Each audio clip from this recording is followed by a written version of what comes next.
Hello, everyone. Welcome back to the EBM Scholars live stream today, Saturday. We are here. People have applied for the Diversity Visa Lottery.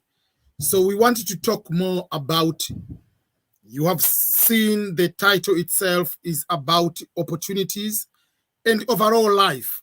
What are you going to expect in case you win the DV Lottery? You are starting the life in America, but what if you want to go to other countries and in one way or another, you are going to have to start the completely new life. So today I'm here. I'll be going through some question and answers. So if you have any question, please go ahead and ask your question. I'll be happy to go to some of your questions and answer all those questions. So start with your questions. So a few things I want to point out before we continue. So this coming, the coming year, 2022, will be one among the busiest year for my end here on my end. I don't know what are your goals, what are your plans for the 2022, but I want to give you some of the heads up, what I'm looking up, what I'm planning to do, especially when it comes to the things which I've been doing here. I've been talking about scholarships, I've been talking about immigration, I've been talking about so many things. So I want to say it's just like a kind of official. I have made some of the things which I'm going to do. So I want to share with you some of these items. Give me 1 minute. Some of these one, I'm going to post them right now here on my screen. 1 second. So I'll be writing books and it will be a lot of books basically. But out of those books, one will be for which I call for those people who want to come to America. That will be one of the book. And then there are people who want to go to Canada. So I said, let me make a series for those people who want to go or to migrate to immigrate to Canada. There will be their book. But what about the people in Europe? So I'll be making another one is called for those people who want to go to Europe. But in Europe, I'll be specifically talking about scholarship opportunities is the biggest pathway to go to Europe. So those are the few things I'll be working on next year. There'll be other books. I've shared many times some other books I'll be writing. I'll be writing the book about scholarships, about green card, so there are other books, but those are just quickly some of them. But also I'm in the process of opening the new organization. It's called amasterpiece.org. So this is a new non-profit organization which I'm going to start just to continue with the work I'm doing right now to inspire young people around the world and young adults to people to go and explore these global opportunities. So for further details will be coming soon. But one of the things I wanted to ask you to do, I wanted to ask you to go to one of the page. I've created a Facebook page. This Facebook page, okay, 1 sec. I've created a Facebook page for that one, which you can see there. So I'm going to put the link on the screen.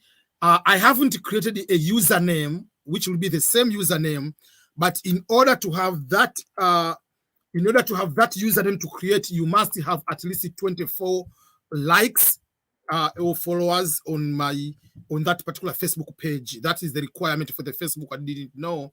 So if you are here, please, I want you to ask you a favor. Don't forget to go and go to that Facebook page and try to click and follow it and like it. The more you like, that means when it reaches 24, let me see how many so far people have been able to follow through.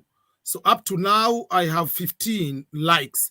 You must have 24 likes and at least one post. So I have 15. So if people are here, please remember to go and like this page. If you like, I get 24 likes, I will be able to start to personalize my name for this particular organization. Okay, so sorry about the long introduction and everything. So let's go to the questions. People with your questions here. Okay, thank you for waiting for quite some time. As I said, this is my post I posted a few minutes ago that it will be life as immigrant and the opportunities overseas. So it will be random questions. And after I will be doing this one maybe for 20 minutes, 25 minutes, and then I will invite some people to join live here. You can ask your question live, and we'll be able to do from there. Hi EBM, waiting because one day at a time. I'll be there, and must know this. Thank you so much. Jambo, we are doing very, very good. Thank you so much. Wow, fantastic EBM, fantastic person. Welcome. Thank you.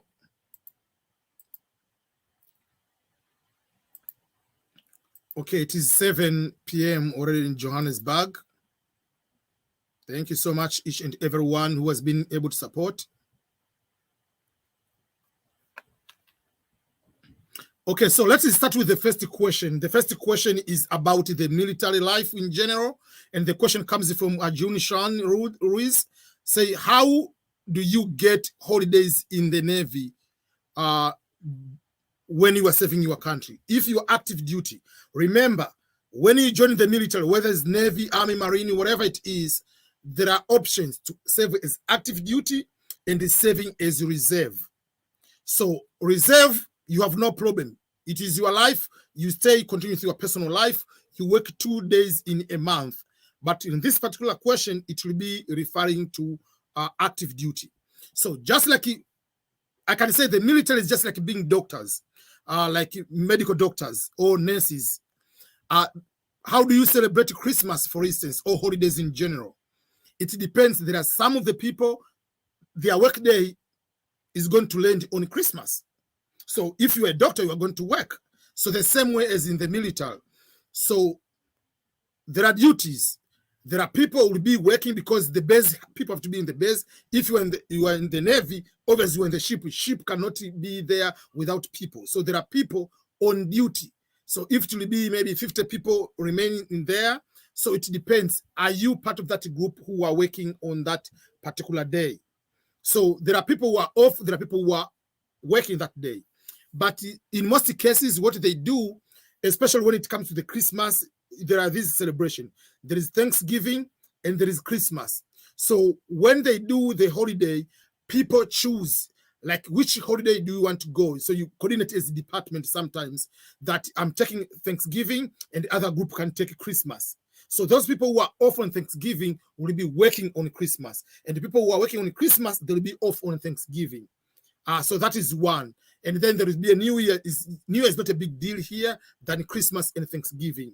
So those are one of the way how people go to alternate. And sometimes depending on the shift, it can be randomly, like people who are working on this shift, it can land on your work day, and the work day is on Christmas, you will be working. But in most cases in departments, when it comes to this big celebration, they try to split them into two. People can take Christmas off and other people can take Thanksgiving off. But there are some people that can be, maybe they're going to take the full month off, like it's a vacation time. That is depending on how you coordinate with your supervisors to see the needs of the military. Obviously, in most cases, around Christmas time, there are not much of the deployments. But if you get caught, you are still in the deployment, you are celebrating the ship. So there will be chilling there, you eat and relax. Life continues as normal.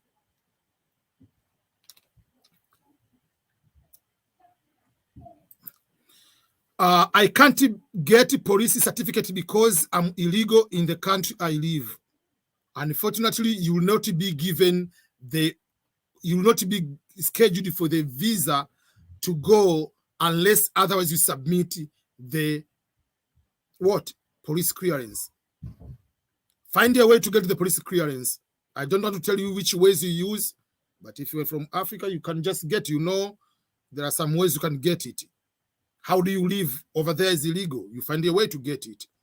But without it, if you have won the DV lottery, you will not be scheduled for the interview without the police clearance. The US government cannot take a risk. What if you're a bad guy, you are coming here? So they are not taking that risk. Thank you, Kizito.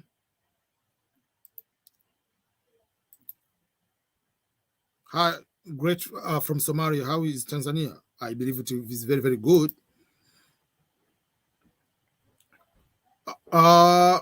Mary Clement Mwanga, I'm so happy for the first time watching you live. I think you want to say live. Yeah, I've already answered that one. When you send one question, please don't send it over and over, please.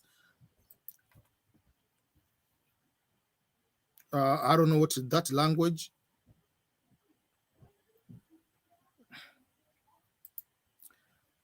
Please, I want to chat you one-on-one. I want to do some inquiries. Please don't ignore me. I don't ignore anybody. The point is I have so many requests. I answer wherever I get the time. But most of the questions, trust me, most of the questions have been answered on my videos. Because some people say, I have inquiry, and they come there, oh, I have a child, is 20 years old. But the question, unless otherwise your question is so peculiar, but I cannot promise you that I'm going to answer right away, because I receive over 5,000 comments. I receive over 200 DMs on Instagram. I receive messages on Twitter. I receive over 100 emails every single day. And I do this on my free time. I have full-time job. I'm writing books. I'm a father. I'm a husband, and I have other life. I have to sleep. So I cannot promise you anything.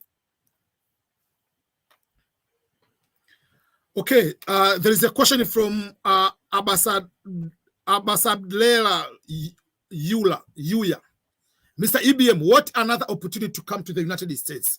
So the biggest thing, I want you to have a bigger picture. I don't want you to have the mindset locked that I must go only in the United States. That's why I have posted here at the beginning what other countries you can be able to think about, what other opportunities you can think about. So don't just think about only the United States. That's why there is a book which will be for those who want to come to America. Yes, I will be talking also other ways to come to America. I will be talking other ways to go to Canada. I will be talking other ways to go to Europe through education. But don't just have only locked in that I must go only in the United States. There are other countries you can look for opportunities. That's something you need to think about. That's number one. But even in the United States, it depends what are your qualifications. I usually tell people there is education opportunity. You can apply for education scholarships. That's number one. But if you don't get the scholarships, you can find it's very difficult. But what if you find the jobs depend on your qualifications? I cannot tell you that you are going to qualify right away. But let me give you an example. Someone you are asking me, let's say you have master's degree, you have 7 years of work experience. Do you know that if you go to the website, let me show you on the screen, if you are watching me here on the screen, let's be realistic here. Let's go to this website, unjobs.org. If you go to the website, the UN Jobs, you go to the website and finding the UN Jobs. You can find the UN Jobs based on the duty location, duty station. So if you want to come to US, I'm giving an example, find New York. For instance, New Orleans, New York. So for instance, you say New York. New York is the biggest with so many jobs for the United Nations. So there are different jobs to work in the United States. So for instance, you can work as intern as public information officer. You open and you see.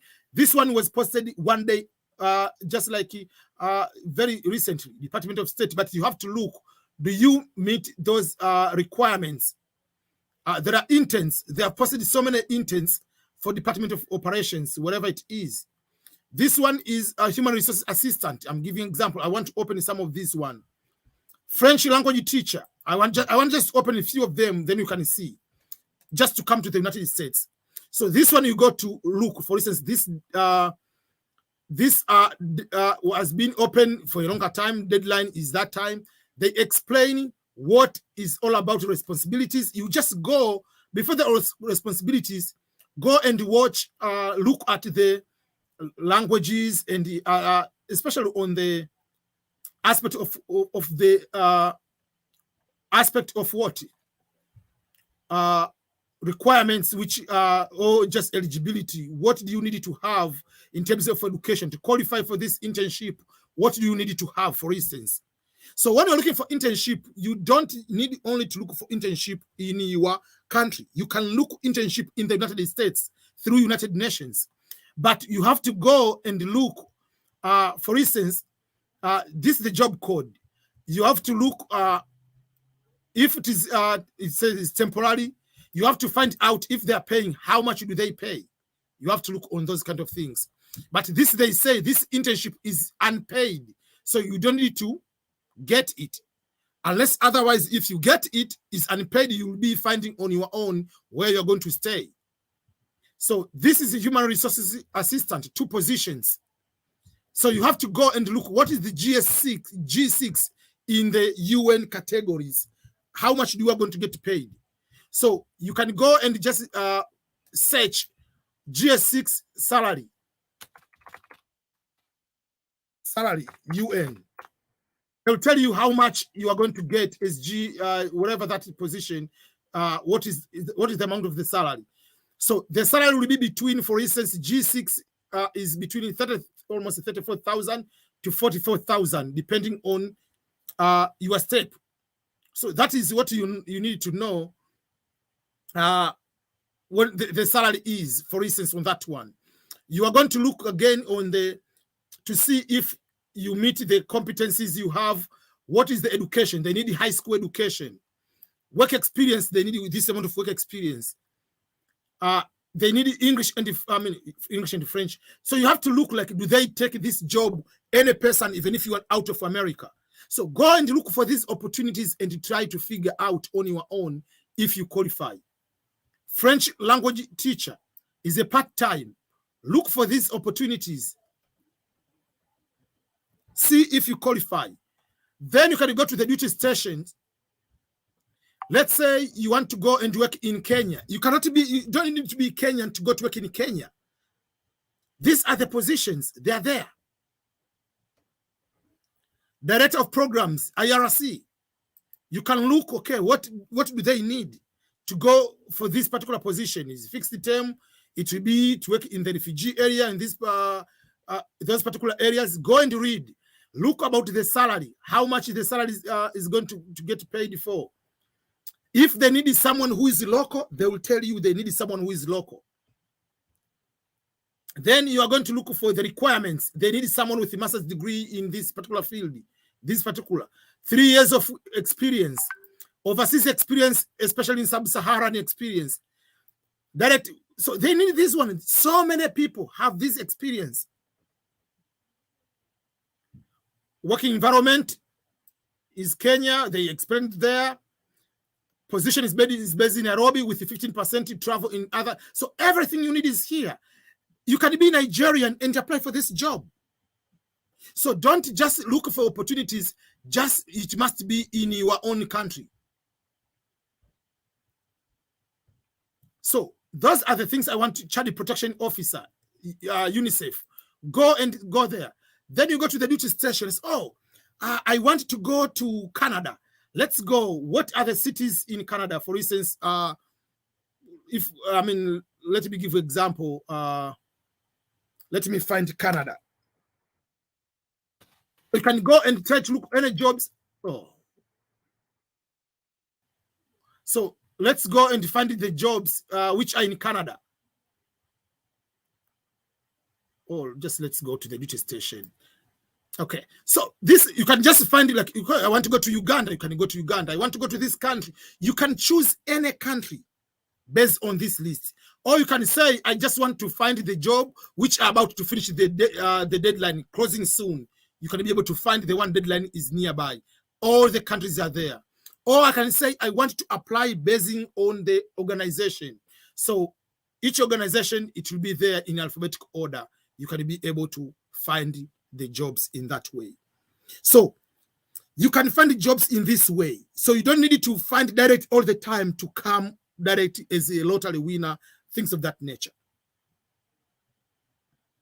If you get married to American citizen, is another way. If you go and start looking for scholarships, we have been talking about scholarships. Go to the, for instance, this one is child protection, is for the is in Kenya. Go and look if you qualify. Majority of people are qualifying this one, but don't look at the jobs all the time based on your newspaper of your country. So just go, and the closing date is this time, Eastern Standard Time. You can be able to apply through that way. So people who are looking for scholarships, go and download the book for scholarship. This one is a free book download, over 450 pages. That is the book. You can download, get everything you need to know about scholarships. So those are some of the ways you can be able to use to come overseas. And don't focus only the United States, focus also on other countries too. There are all those opportunities.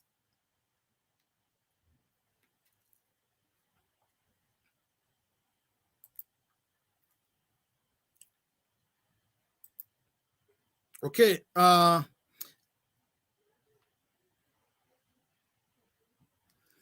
There is a question from Muhammad Abdullahi Isse.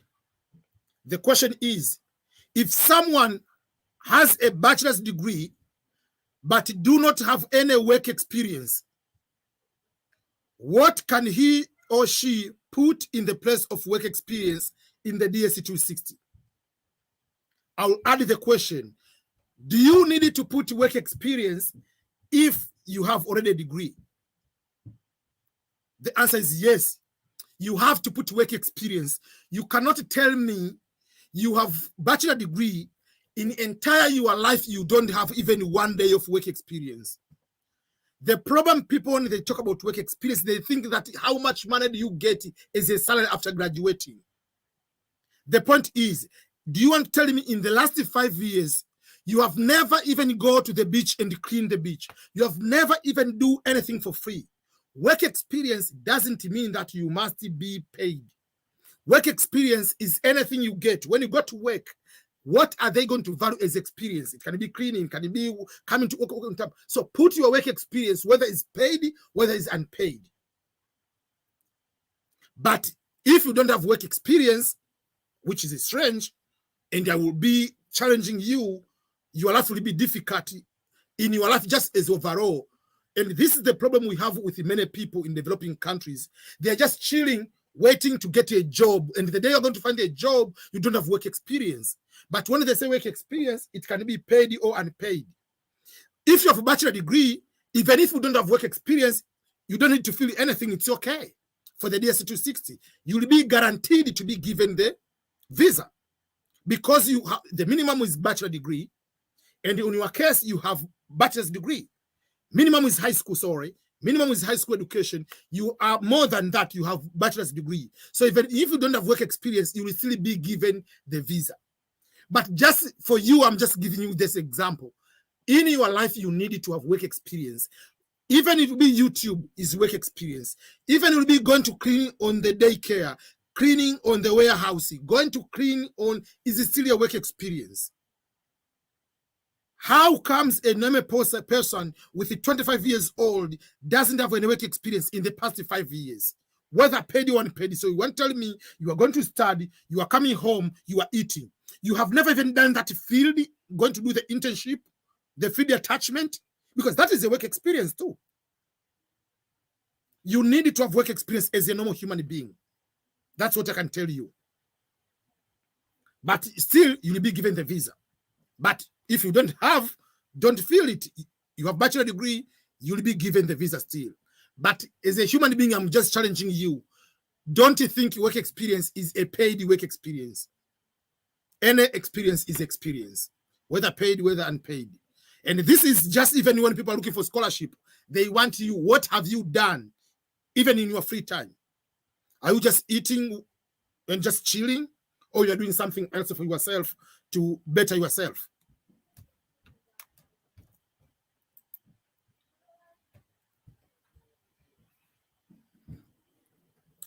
Is it possible to get an invitation letter for my visitor visa? That is a question from Amanya Lowland. Yes, it's possible. But I want to let you know, invitation letter means nothing. Invitation letter doesn't give you the visa at all. What makes get you the visitor visa is not invitation letter. What makes you given the visa is yourself to prove to the consular officer that I have enough assets, I have enough resources, I have enough attachment in my own country. So if I go to America, I don't have any reason why I should continue to stay in America. If I go to Canada, I will not have any more reasons to continue to be tempted to stay in Canada. If I go to Europe, to any European country under Schengen visa, I'll come back to my own country. I have so much things better to do in my own country than decided to be attracted to be staying in that particular country. That will be the reason to be given the visa. Invitation letter is just a friendly letter. Nothing in that letter will guarantee you to be given the visa. The letter is just like this way. I'm Ernest, writing to you, Amanya. Dear Amanya, how are you doing? Blah, blah, blah, blah, blah, blah, blah. I want to invite you as my friend to come to visit me here in Missouri. From this day to this day for Christmas, to come and have a good time. I'll make sure you are staying in my home, my house. That's all. There's nothing special on that visa. Letter. Then I will write another letter. I will send it to you, but you'll go to it to the consular. The letter to the consular, I will address, dear consular officer, U.S. Embassy in Kenya, or Nairobi, Kenya, or Dar es Salaam, Tanzania, or Accra, Ghana, whatever I will put there. And I say, my name is Ernest Boniface Makulilo, a United States citizen with passport number, blah, blah, blah, blah, blah. I'm inviting my relative or my friend, so and so with this passport number, to come to visit me in the United States from the period of this day to this day. The purpose of the visit is to come and see and explore American celebration time, holiday season, as we are coming in the month of December. During the time, Mr. So will be staying in my apartment or in my house. So for that particular case, it doesn't need to have incur any extra cost. The cost of the flight ticket, I will cover it, for instance, or the local transportation, I will cover it. And I'll make sure that after finishing, we'll be returning back to the home country. That's all. But that letter, the embassy will look at that letter, but it doesn't mean anything. I will send my passport, I will send whatever information to prove I have the apartment or house, whatever. But you, on your end, you have to prove that I'm going to America, I'll come back. So if, let's say, you don't have a job, or you just graduated and you are waiting for a job and you are getting the visiting visa, they're denying you because you are coming to disappear. You are going, because your visiting visa is a non-immigrant. Is a visa, a temporary visa. You are coming to stay in America for a specified period of time. Then you are expected to go back to your home country. So you have to prove that you are going back to your home country. So failure to prove, and to prove is not about saying, I'm very much patriotic to my country. I love my country so much. I'm very committed. No, it's not about that. Show how much money you have so that if I say in America, I don't be tempted to work at McDonald's. That's what they are looking at. What assets, what attachments. I'm the member of parliament in my country. Obviously, you cannot stay in America. So don't assume, the person doesn't give me the invitation letter. Sometimes if you have money, Dangote doesn't need an invitation letter from EBM. He can say, I'm just going to visit the US. He can prove that I'm a billionaire. I'm just going to have a good time. I'm coming back to my country. But you who has nothing, that means you will be in so much trouble, regardless whether you have invitation, even from the president or without invitation, you'll be having a hard time to prove that. So invitation letter is not a guarantee of being given the visa. I made a video a couple days ago about the status of visas currently. The priority at the moment for the visas are for immigrant visas and the emergency visas. You cannot just go, I'm going to visit US just to have fun, while there are people who are waiting to go to study in America or to be given green card based on their families. So you might be delaying to be given the even visa interview appointment because your visa might not be important because you're just coming to visit.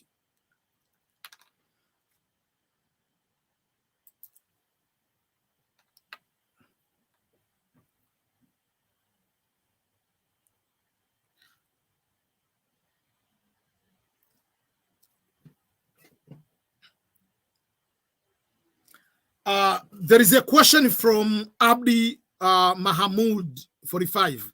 I've heard that US in some places there are no employees. You are talking about how is that the situation? Is that the situation? Yes, especially because of the pandemic, there are some people maybe they have been affected, not going to work. But the other situation is people who lost, there are so many companies collapsed or they didn't operate. So people lost their job. So this is the situation in America. As a taxpayer, when I pay taxes, if I lose a job, there are reasons of losing a job. If I lose a job, I'll be getting paid what is called unemployment insurance. Average is about 2,000, 1,000, 1,500 to 2,000, depending on some states. So that one is given by your state. So you can be getting paid depending on how long have you been working, but average is about a year. So because of the time of the pandemic, so there are some people, you get about 2,000 from your state, let's say Missouri, and the federal added it 2,000, it was 600 more each week. So federal government added it 2,200, whatever, more than that. So people are getting paid up to 5,000 or 4,500 per month by not working. So people can just wait and stay at home and get paid. So that has been there for a longer time until now. That one is already over, but you still get in the state. So that is number one.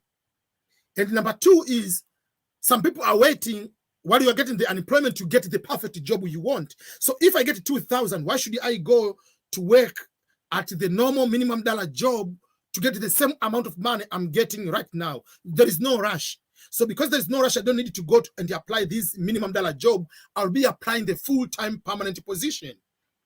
The job, for instance, let's say I was working a good job, I get 4,000 per month. Then I lost a job. I get paid insurance, unemployment insurance of 2,000 per month. So if I get paid 2,000 per month, I'm looking for a job. I'm not going to rush to find a $15 job to get 2,500 per month. Why should I do that? Because if I get 2,500 or 3,000, almost 1,000 or 500 will go in the taxes, and I remain with the 2,000. I'm not worrying about looking for a job at the moment. I can spend the full year to find the perfect job which I want. So that one is creating the deficit, is creating more companies without most of the employees. That's why right now, if you go to many places, you find there is a bonus. If you come to work here, you get employed here, we'll give $1,000 bonus, or we are going to pay for your student loan for 2,000 or 3,000. We are going to pay on your student loan. So now there is that deficit because of that. Not because there are so many jobs and people there are fewer people. No, it's because of the nature of the system, how it is, and why someone, I was out of a job, I get paid, I have to look for the job which will pay me better as a dream job than going to find another job which will pay the same amount of money I'm getting paid right now is what we call the just the normal minimum dollar job, while it's the same amount is an employment benefit.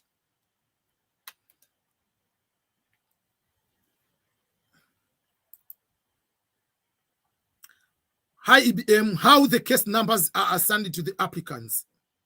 That is a very good question, David. I do not know. I know it is a random, so I do not know. They say like, okay, these countries will start, Algeria will get number 1. No, they don't do that. With that random, I think when you get, boom, selected, you come with the number. I believe so. I'm not so sure, so I don't want it to come and say something which I'm not so sure about. But that is a very, very good question.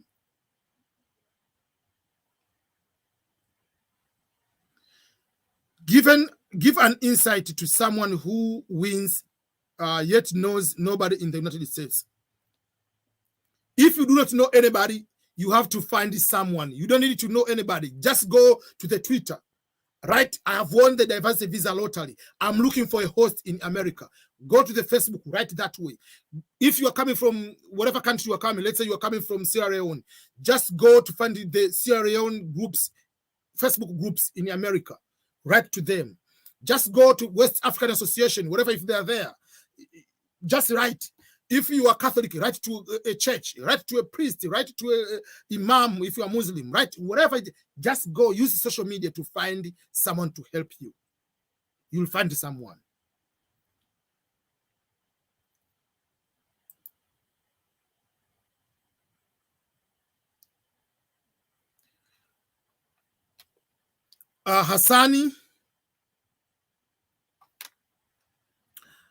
Hassani, your question is, what if you win the green card lottery, but you fail to travel due to various reasons? Can you be selected for the next DV lottery? Number 1 is, each year when there is a new open of the green card lottery, they don't care whether you have already applied it before you have won or you haven't won. Each green card lottery application starts afresh, is a brand new application.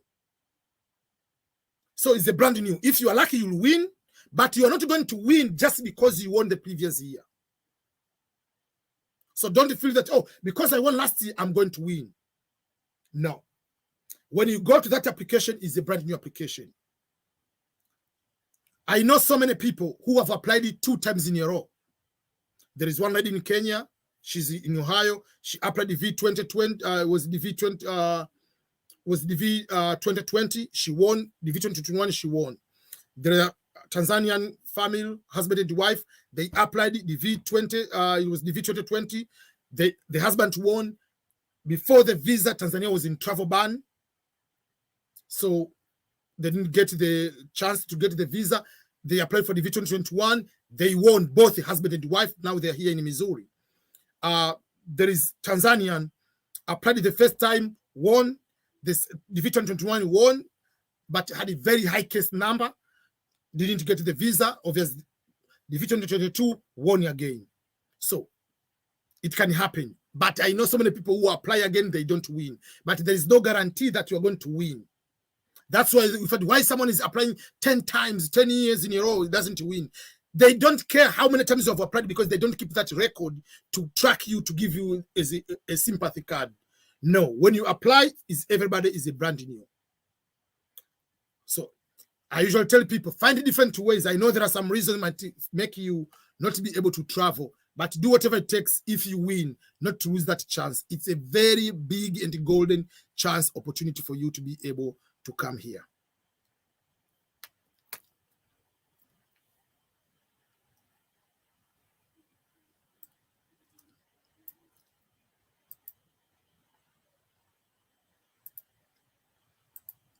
Okay. There are so many questions, people. For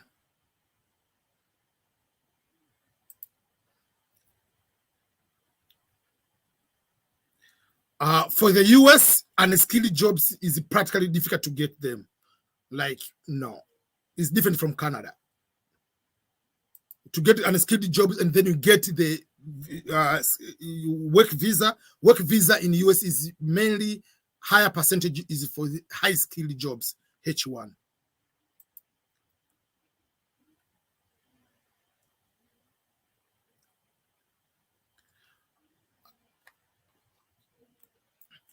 Hi, Mr. EBM. The question from Amir Kasim. Thank you, my brother. Big respect. Please, I wanted to ask you already. I want to ask you. I already applied for the V2022, but I'm a refugee. I don't have passport. Just I have a paper refugee. So is that okay, my brother? If that paper document you are given by the United Nations as a refugee with a passport number is a refugee number, according to the regulations, yes, you are allowed to use refugee passport. I remember there is an official document for that. I want to make it clear so that we can understand one another.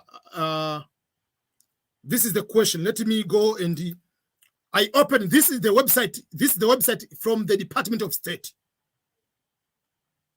You can see it is set with travel.state.gov. It's a government website. This is not me. So these are the frequently asked questions regarding the passport for the diversity visa program.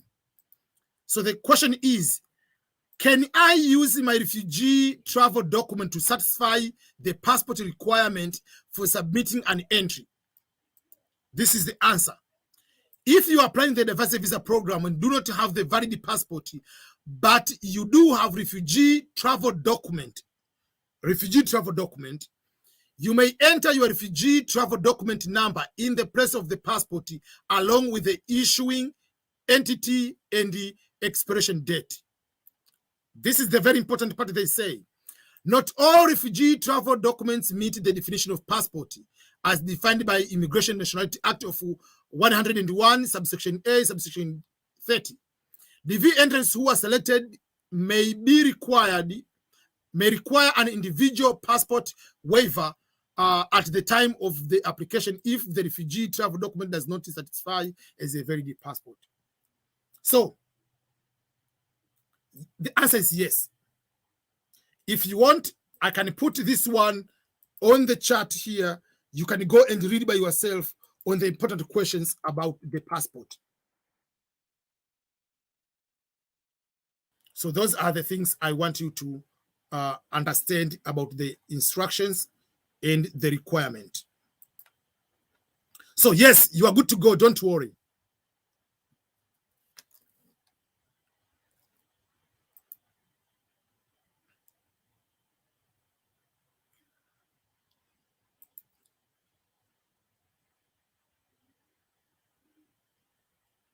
So I don't know, your question is, Coffee.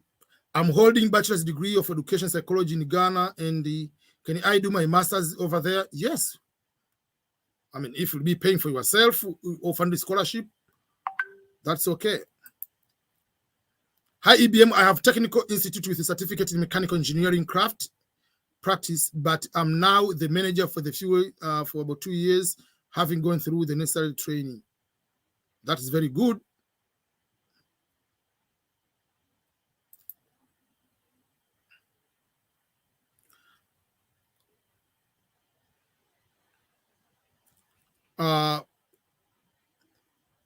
Musa, you say I'm from Turkey. I'm from Turkey, but original from Kenya. I want to study in the US. Please help me to process the to apply for college. This is what I've been talking about. Go and download this book. Free book about scholarships. Even if the book is called PhD scholarships in America, whatever, but even if you're not in America, you're allowed to use it. Okay, so one other thing I want to do right now, I want to make it easy. I have a few minutes left. I'm giving the opportunity to invite people who want to join live here with me. So I'll be allowing some few people to come here. So on the chat, I've posted the link. If you click that link, you'll be able to come on my studio. I've made EBM so that I can go to America like you. For me, I didn't meet my wife while I was in Africa. I didn't want to get married to a person to bring me to America. No, I came to America and I found someone here. But if you get someone there, there is no problem at all. Thank you for the book, EBM. You are so much welcome. My case number is 35,000. I choose my interview location, Addis Ababa, and Addis Ababa is not a good situation in terms of the security. So what can I recommend? Do I change the location or not? It's up to you. If you want to change the other location, you can change. But make sure that you'll be able to go there. EBM, can you make a video about non-immigrant trips? Yes. Let me take a screenshot of that question and I'll make the video on that. I took a picture and that will make it easier for me to remember. Okay, if I put you on the screen here, you ask your question direct and you make sure that your video is on. I don't accept put people and the video is not on. And you have to talk. So go ahead and ask your question. If you don't ask the question, I will take you out and then I bring someone else. Okay. Hello, Mr. BM. How are you? I'm doing fine. How are you? I'm good. I am the guy who was asking you now the refugee paper for, if you understand now, because I am a refugee. I don't have a passport, so I understand that one. Yeah, so you saw, when I answer my questions, I want people to give them the evidence so that you have a peace of mind. So that's why the detail I gave to you is from the Department of State. It's not from EBM. And I posted on the chat here the link of that document if you want to go to read it from the government. So go and read that one and be happy that using a refugee passport, there is no problem, is allowed by the Department of State. So I didn't believe you because I tonight face to face for you and I will come in to you. Be ready. Yeah, I'm glad that you managed to. I didn't believe. I am also from Somalia. We love you so much. I support you because I didn't believe you to speak you. Thank you so much. Nowadays, I have so many people from Somalia on my channel. Yeah. When I turn on my other phone, all the calls are Kenya, Somalia, Ghana, Sierra Leone. And yeah, so thank you so much for supporting me. So also let me ask you something. When I apply with high school no degree. So already I prepare my paperwork. Is that problem? No problem. When you win, when you want to fill the form, you let me know. One of the things I made the video, if you remember, there is a video I made. Let me show you on the screen here, which I told people to be very careful. This one you can see here, which says work experience, how to pass the V lottery interview through work experience. That video is explaining two things. Yeah. Number one, that video is explaining how to fill the DS260 based on the work experience. And number two is explaining how to go to the interview with the documents as a work experience. I don't want people to lose because of just things which can be avoidable. Yeah. Yeah. So I am very happy and I support you because when also even I look you because I start to watch your videos, I get the power to be successful because you understand. Thank you so much. I have a big respect to you. So even when I come, I apply this year. Even when I come, I will contact you. I hope. So I am in Cyprus now. You know Cyprus, you hear before? Yeah. Yeah, I am in Cyprus. So I with my luck. All the best, my friend. Thank you so much. You give me time. I appreciate you. Thank you so much. Bye-bye.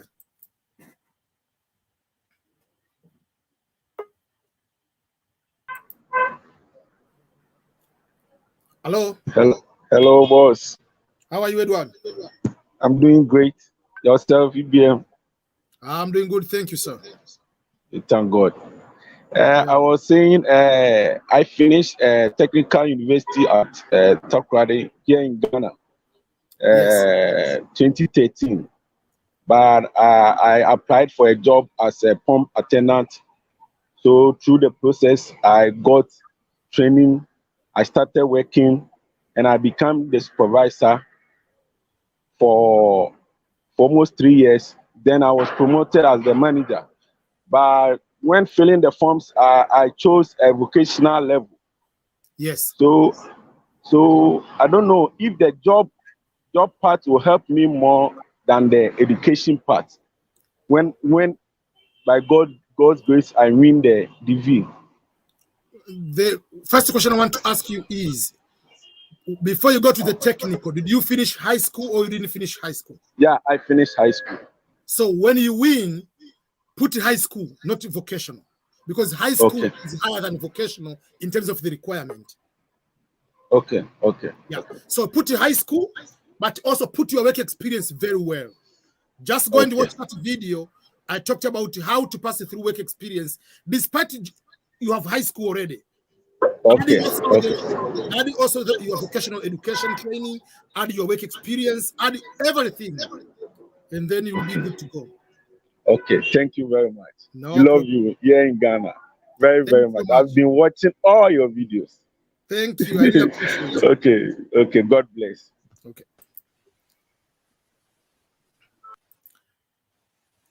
How are you, PK? Oh, device doesn't support or something. Hello? You are stuck.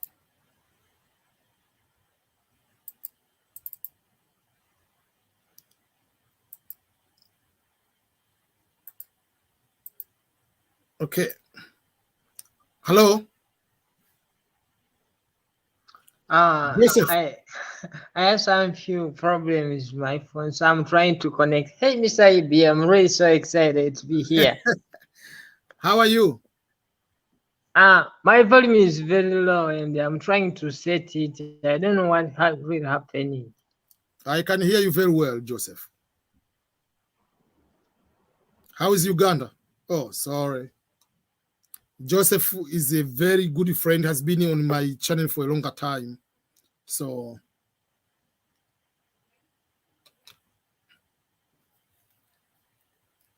okay, let me add. Hello, PK. Hello. Yes, how are you? Fine, thank you. Can you hear me? Very well. Where are you? Okay, I'm sorry, my network is a bit slow. I'm in Kenya. Okay. Which city in Kenya? Yeah, I'm in Eldoret. I've been in Eldoret 2 times. Okay, next time you be here, maybe I'll be around and we can have a cup of coffee. Yeah, I ate in one of the building is not far from. Okay, I heard Ruto's big apartment complex nearby that area. There is a new building called Rupa's Mall. That is a very nice building. Okay, yeah. So I might come next year. Okay, hopefully we will meet. Yeah. So my question is, for somebody who has a bachelor's degree in another field and want to come and pursue a diploma, that is associate degree in nursing, is there a way you can maneuver and get that visa? Yes and no. Yes, in the sense that you can justify why you want to change profession.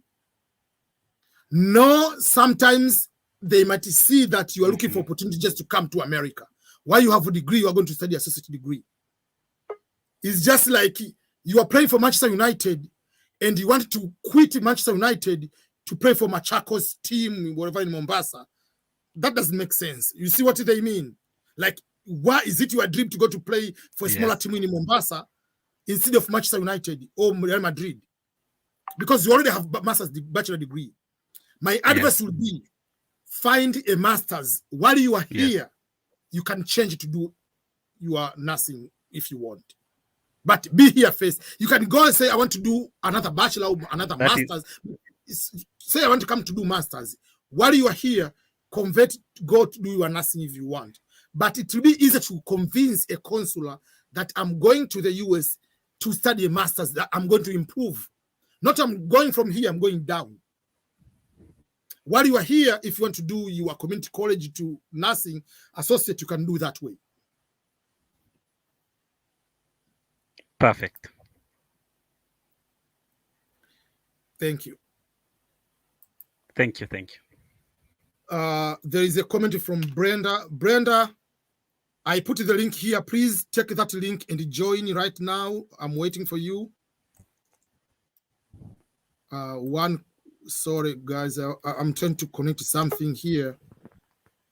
I think I'm having some quick, wait a minute, some few challenges. Okay. One question. So before I continue, for those people who have just come now, one sec, before I add someone, 1 second. Brenda says we have 114 people watching and 40 likes. Let's like this video. Once you like the video, it helps in a big way. So for YouTube to recommend. So for those people who do not know, I'm planning to open the organization, an NGO, which is called a Masterpiece. That organization is called a Masterpiece organization. And will be the website will be, it's called a masterpiece.org. I just started yesterday. I mean, this weekend I've been working on it. But in order to complete the Facebook page with a personalized name, I needed to have 20 something people liking the page. So I want you, if you are here, please go to this page. I'm going to put the link on this page and try to like that page. If you like the page, I'll be allowed. So this is the page. Let me, so I haven't created a logo yet, but I'm going to create a logo. This one will be able to help so many people to find global opportunities around the world. Yeah, so up to now, I have 20 people. I need at least 4 or 5 more people. Go to that link and like the page, because if I have to go here and create, which they created the username, it will not allow me. Let me show you what I mean. A masterpiece, whatever it is, a masterpiece. So if I create like this way, let's say, sorry,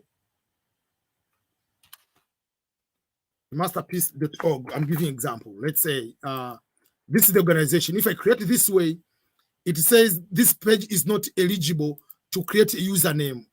In order to be eligible to create a username, you need it to, according to the Facebook, you need it to have at least 24 likes and at least one page, one post. So up to now, if you go on my page, I have 20. So I need 4 or 5 people, please. Do right now. You see, like right now, I have 20 people who like the page.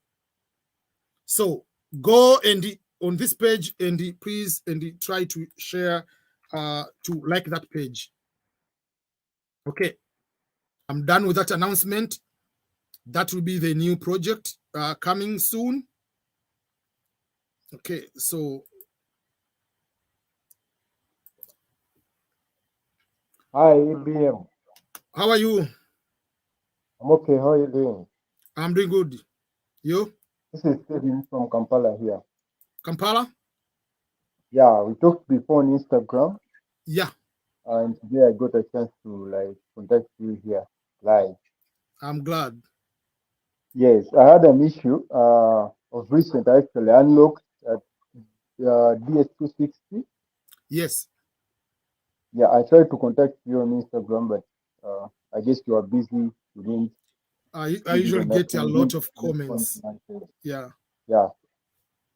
But my issue was actually to add work experience. I had not added it on my initially, like before I hadn't added work experience on that from to DS260. Yeah. But yeah, I added it and it was a success. I don't know whether it would delay the Doesn't delay. document request because I hadn't received it. Remember, I had submitted my DS260 in June, but I hadn't received document request. One, adding the, remember, asking for unlocking and adding the information doesn't affect the process of or timeline to be requested for the documents. As long as you submitted it before to ask for the documents, they don't ask the documents for the passport, I mean, documents for the education or the documents for work experience. So that has nothing to do with other information.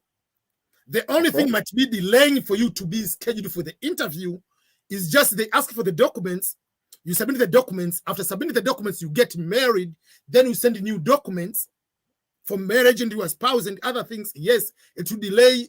If your case is available for the interview, will delay to schedule for the interview. But just to put the information, like you changing, like you place where you are born, those are minor things. It doesn't affect it at all. Yes, there is a delay on people being asked for the documents. For instance, yesterday I was talking to a lady, Edwina, she's from West Africa. Yesterday, she got the email of requesting for the documents, and she filled the documents since May, and her case number is 4,000. And the 4,000 is already available right now for the visa interviews. So sometimes there are some people with a higher case number than her have been requested for the documents. But if they request for the documents, it doesn't mean that you are going to the interview right now. Your interview will still wait to the case number and the visa bulletin to be there. What is the range of your case number?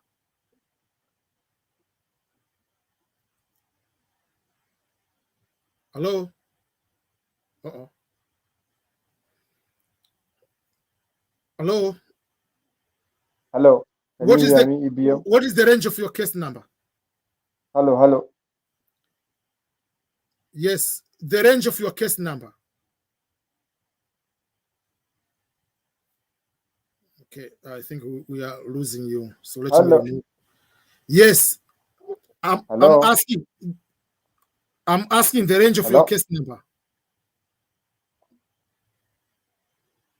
Hello.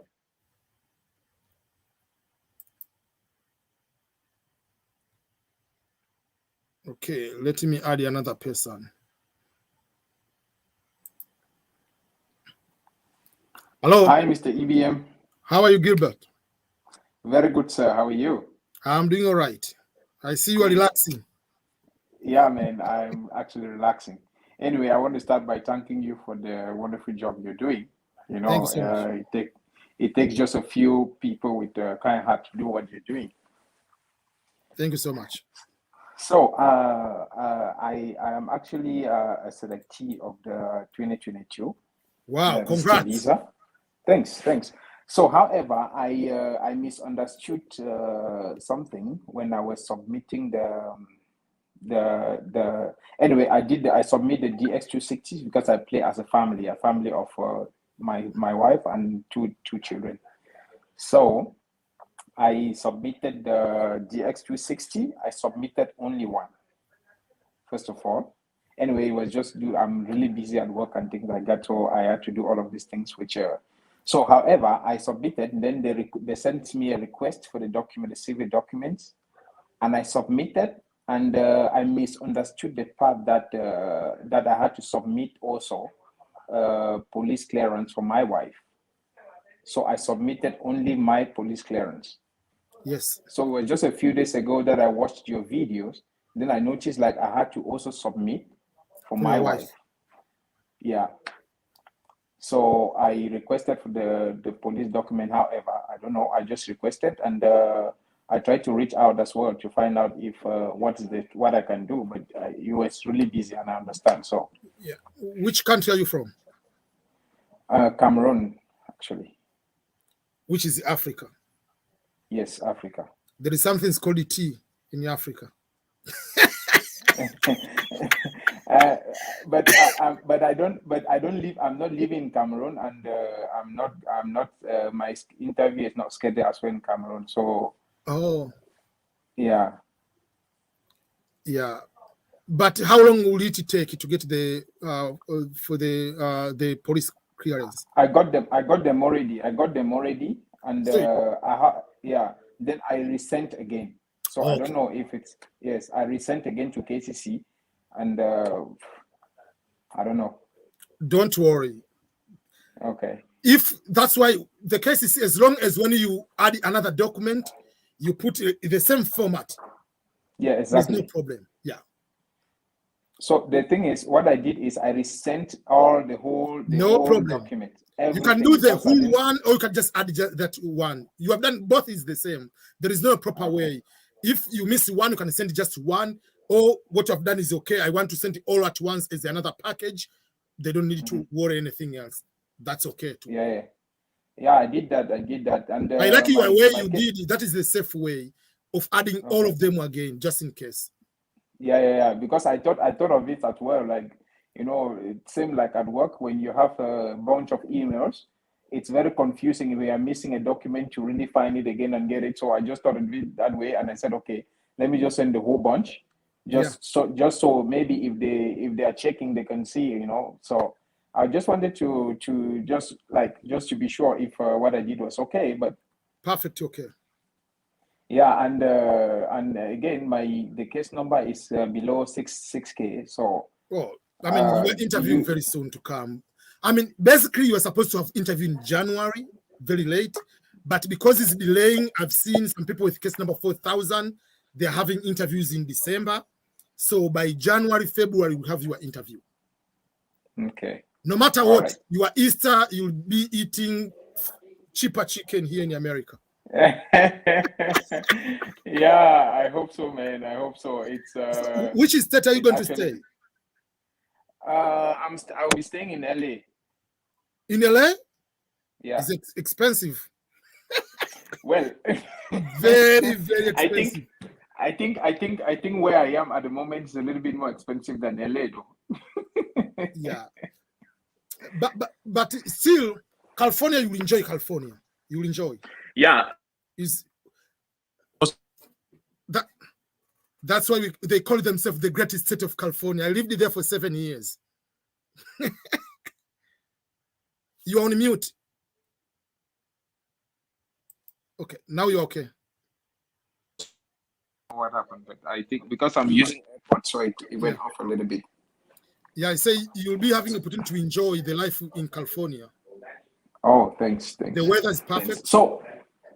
So, like for example, my current job, which I'm doing right here, where I am, it's a job I still plan to keep.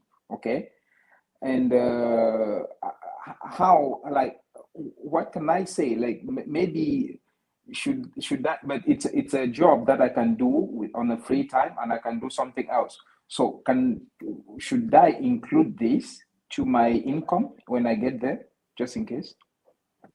Like when you are to income, like when you are filing taxes, or income in terms of what? When I'm filing taxes, it is a must. You include any income, even if overseas. People don't do that, but if you get caught, it's a very big problem. There are things in the US which you cannot play around: taxes, women abuse, drinking and driving. Those you might end up in jail, even if you are a superstar. Okay. Yeah. Okay. There's no problem. Even if you include that income, as long as the good thing you have a family, if you have a family, you don't pay much, you get more on tax return. So there is no problem. Okay. Yeah. Okay. And I also heard that there is something like low cost houses for low income, something like that there. How? But those ones you wait for a longer time. Like you have to apply. Each state they have those low income housing. You apply. So sometimes when someone is pregnant and maybe is a single mother, those are given higher priority than just someone with a low income. But if you get on those one, you can have like the house of 2,000 in LA. you can pay 500. Yeah, I saw I follow up a lot of reviews online, and that's what I got, and that's why I wanted to also ask, you know. Yeah, but there is nothing wrong to apply. Don't feel embarrassed to use resources when you need them. The only thing we don't like, if you qualify for better life, you don't need to pull yourself. I'm not. Just come starting. You apply. If you qualify, they give you the house you stay. The day you have income, you want to move to another better area, do that. Okay. Yeah. Okay. All right then. Thank you so much, Mr. EBM. It's a wonderful job. I think we've spoken a lot, and I'm sure you have a pile of people waiting as well. Yeah. Thank you so much. Okay, thanks. About this, about this page which you were saying they should like, I didn't follow that because I was busy on something else. I'm going to post here again on Facebook. I mean, here on the comment. You'll be able to see on the comments. All right, all right. Okay then. Because okay, then I'll check out. Yeah, I'm converting my life to be to have my own organization now. Congratulations, man. Yeah, I need to have support from other people. Like if someone will be answering them email, but it has to be as the organization, not my personal emails, whatever. So we have to do things in a very better way. Okay, then at least we are always communicating. If ever there's some slot which maybe you need some help, let us know so we can see how we can push it forward, because you are doing a wonderful job, man, and you need all the support you can get from us. Thank you so much. I appreciate it, sir. You're welcome. Okay, thanks. I'll check the comments now. Okay, bye. Bye. Okay.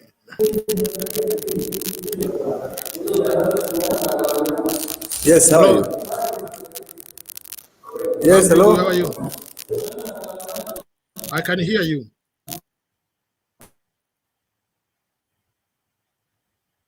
Okay, your network. You are stuck.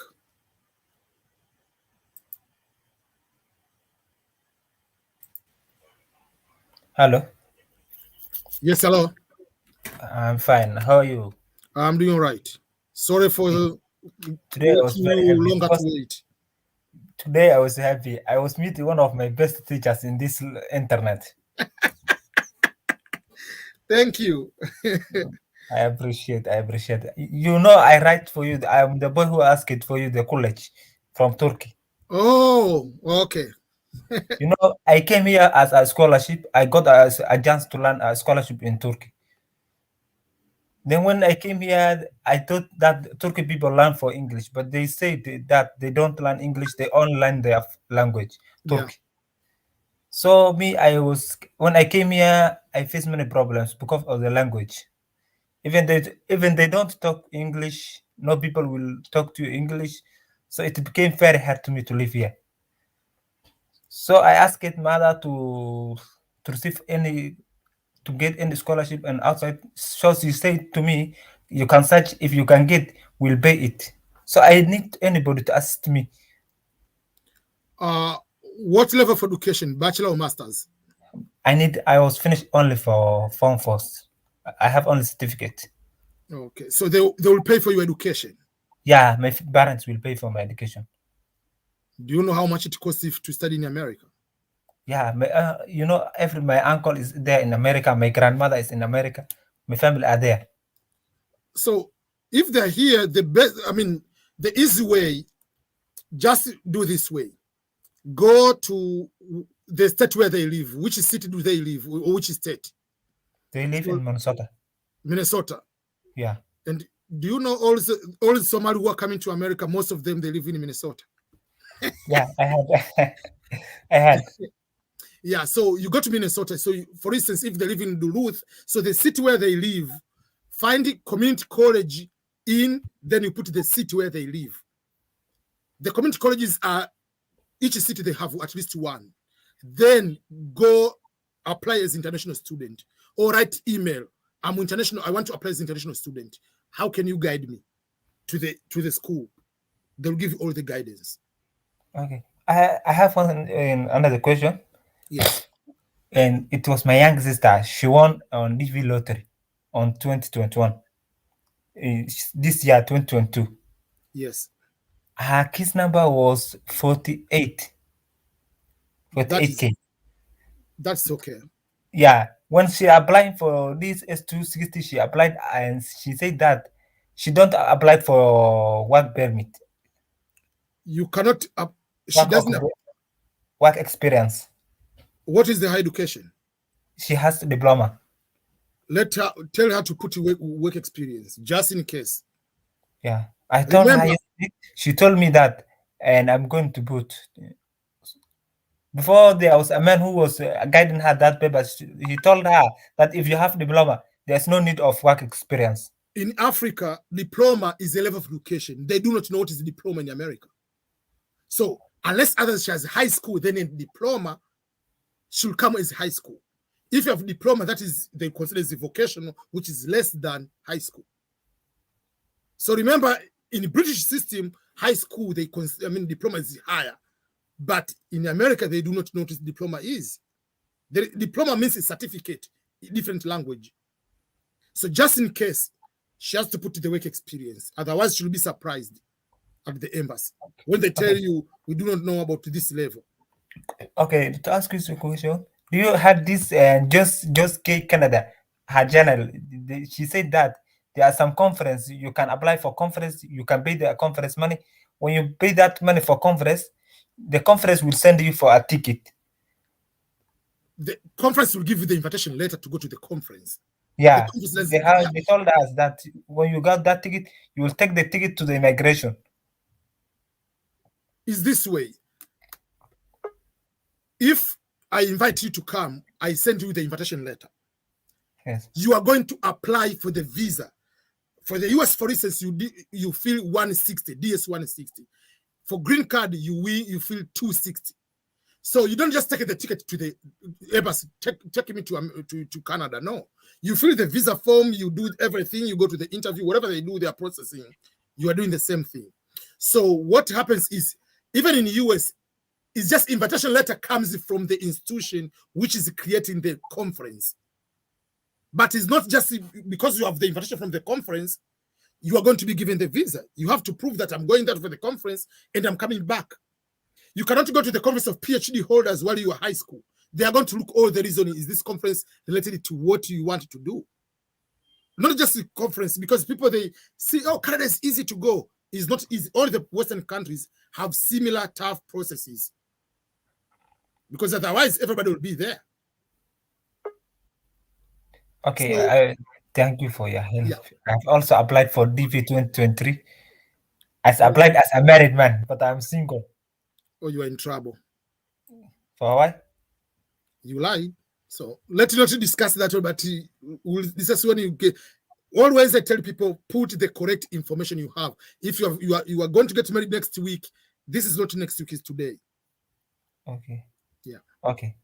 We'll discuss later. Okay. Okay, thank you.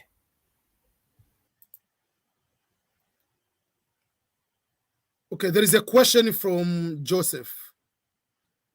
The question from Joseph Kwanson.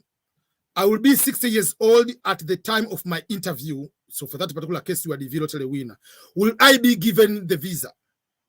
I have an affidavit of support, my marriage certificate, because my middle name has changed. Will they accept it? Yes, they will accept it. What you need to have, you said you have affidavit you have an affidavit of support to support my marriage certificate, whatever, and you have the documents from the lawyer to share or to point that your name, middle name changed. There is no problem with that. And being 60 is not a reason to be denied the visa. First of all, you have more experience than teenager, which is perfect. The only thing what I can advise you is there is a video I made one time ago, which I said, at what age is appropriate to come to America or go to Western countries? It's not about what age per se, it's about your dreams. If you come here, what do you want to accomplish? And despite your age, you will come here at the age of 60 or 55, have a mindset that I'm okay to start over. I'm okay to go to work and my supervisor to be a 20-year-old kid who just finished high school. Because has been working there for quite some time, is a supervisor. So there is no problem with that at all, Joseph. So all the best. And I believe you'll be one among the people who you'll be able to give the examples that how you are going to do transitioning as a 60-year-old person in America. As long as you are good to go. I've seen people about up to 55, nearby 60, yeah, who have come here and they're doing fine. So that doesn't need to affect anything at all.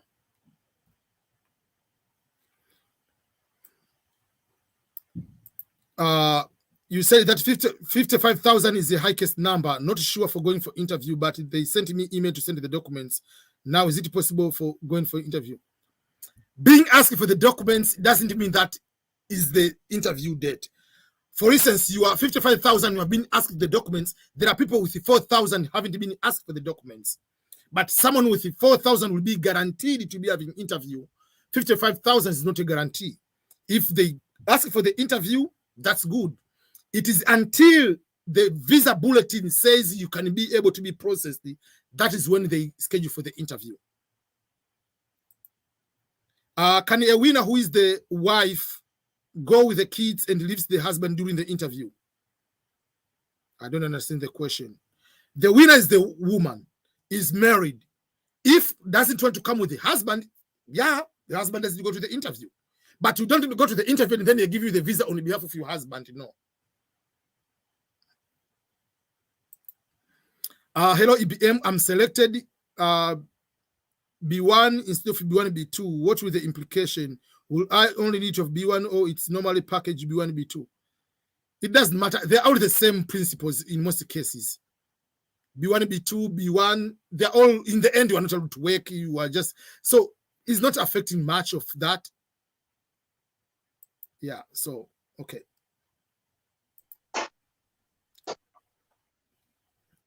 Hello? Hello? Okay, you are Anthony?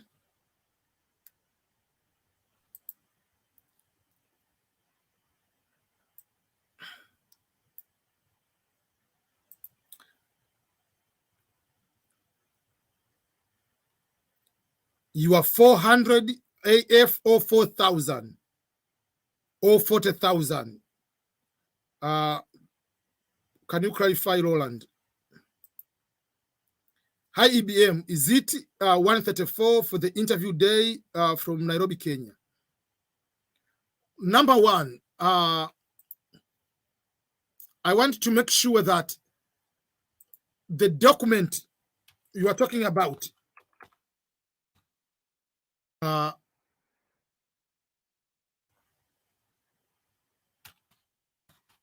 one sec.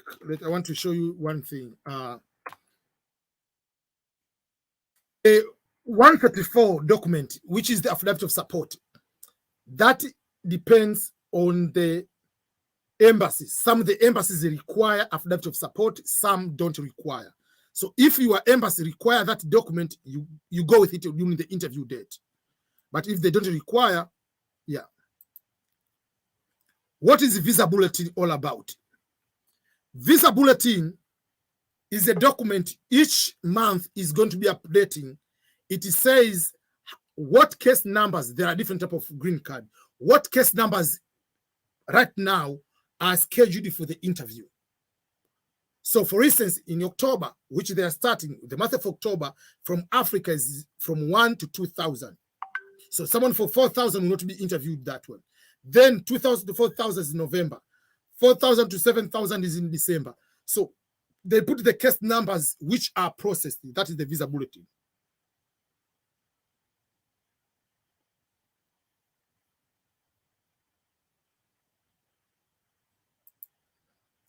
You are AF 400 2022 winner. Basically, if you filled the DS 260 very early, up to now you're supposed to have interview schedule. I don't know why.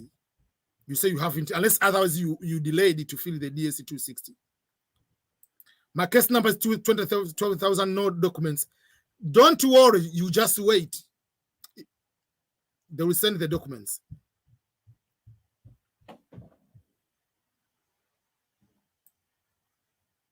When you send the message, Daniel, please don't send it over and over. Send one the message, that should be enough. I'm Daniel in Ghana, psychiatric nurse, and I have won the DV lottery. My case number is 40,000. What are the opportunities there for me as a psychiatric nurse? In order to be a nurse here, you have to be registered nurse here in the United States. So you have to make sure that you are going to get registered nurse. You have to take the examinations to become a nurse here in the US.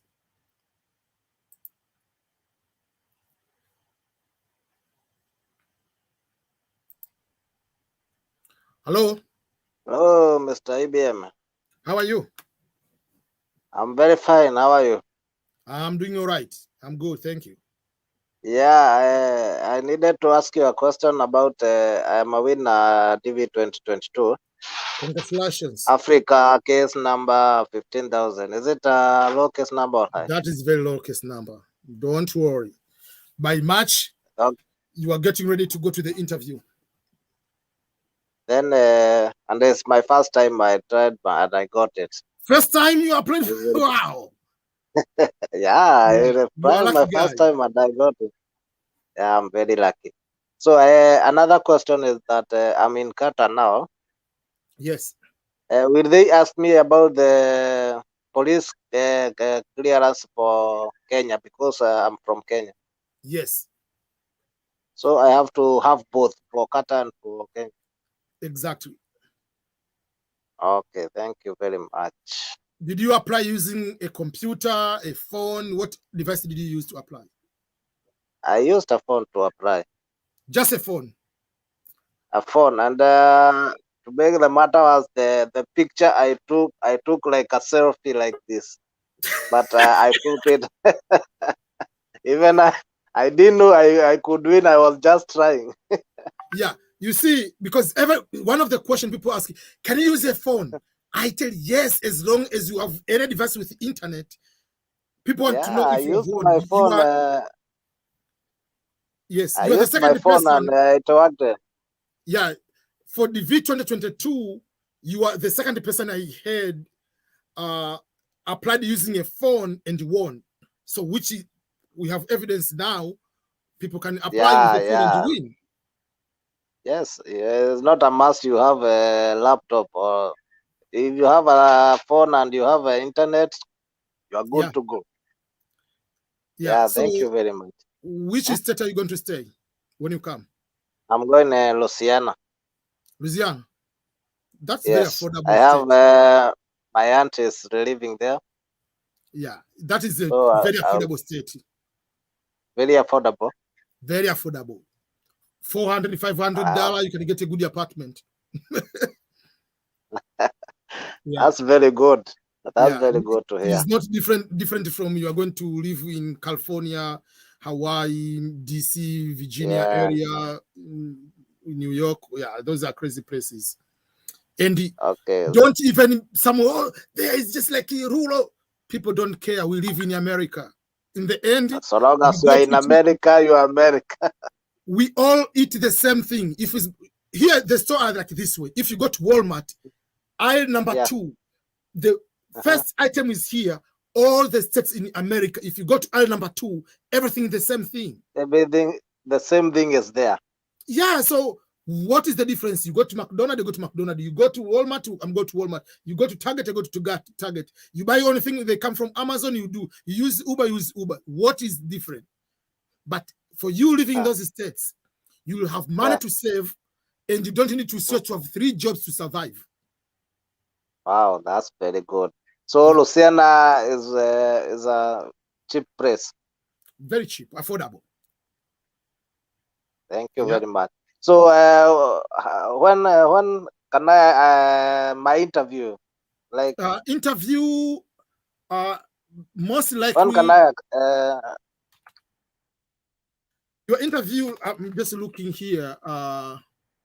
It will be around most likely. Most likely will be around March. I want to just cross check here. Will be around March, around that time. You say 15,000? Your case number? Yeah, 15,000. Yeah, 15,000. That means it might be even earlier than that, because Just wait. It will be earlier than that. Wait.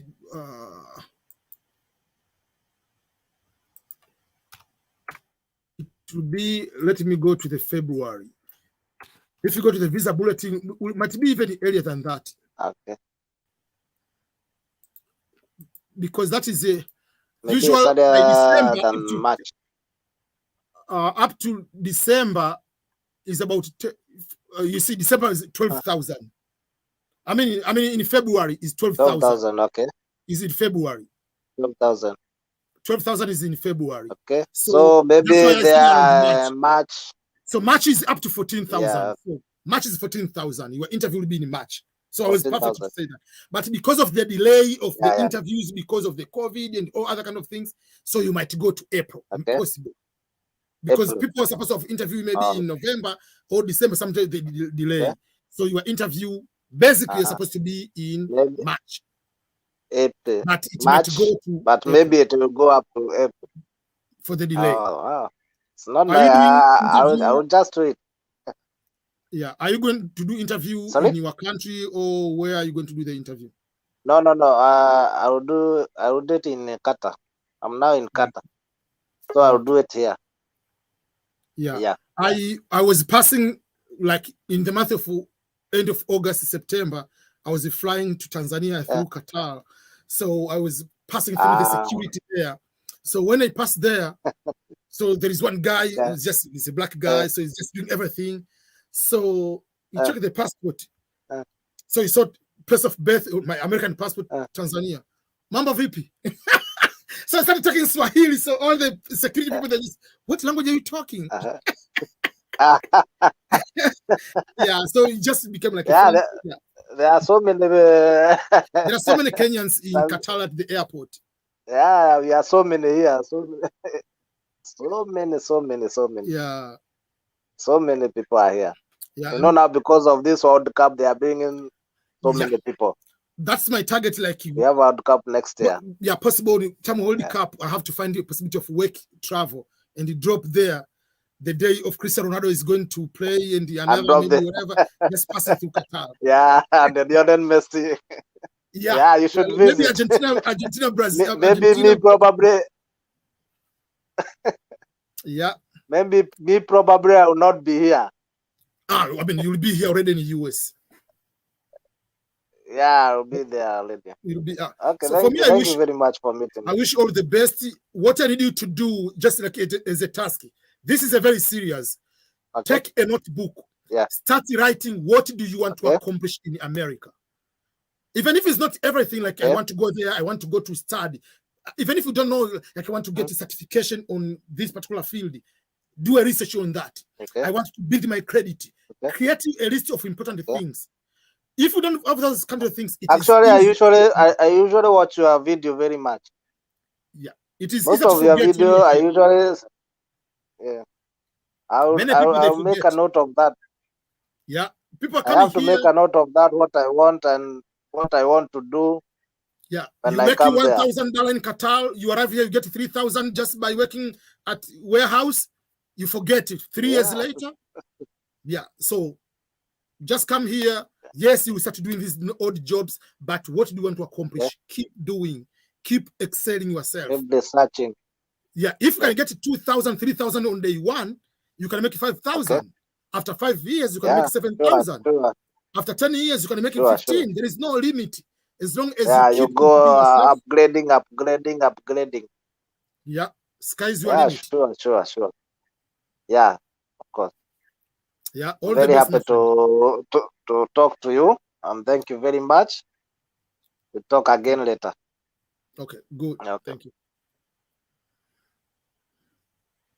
Okay.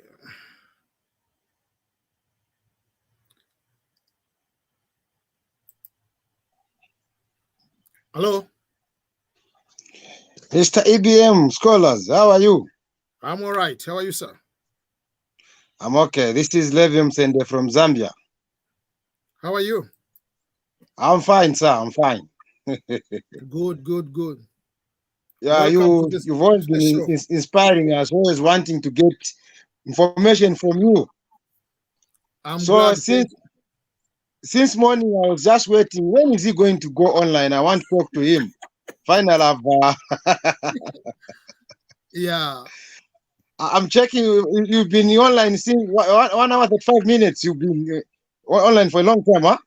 Yeah. Yeah. I've been so busy recently, but I'm good. No, yeah, I noticed you YouTube had blocked you some time back. Yeah, they blocked me like for a week. So when they blocked me for October 31st to up to November 7th. So from November 7th to today, I just went crazy. I've posted 46 videos already. So yeah, I've already seen them. I've seen this man is busy posting. yeah. So I think sometime back we spoke. I'm somewhere 44,000 somewhere there. I know my interview might come a little bit late somewhere. Is it October, November, somewhere, September, somewhere there? No, your interview will be by July, most likely.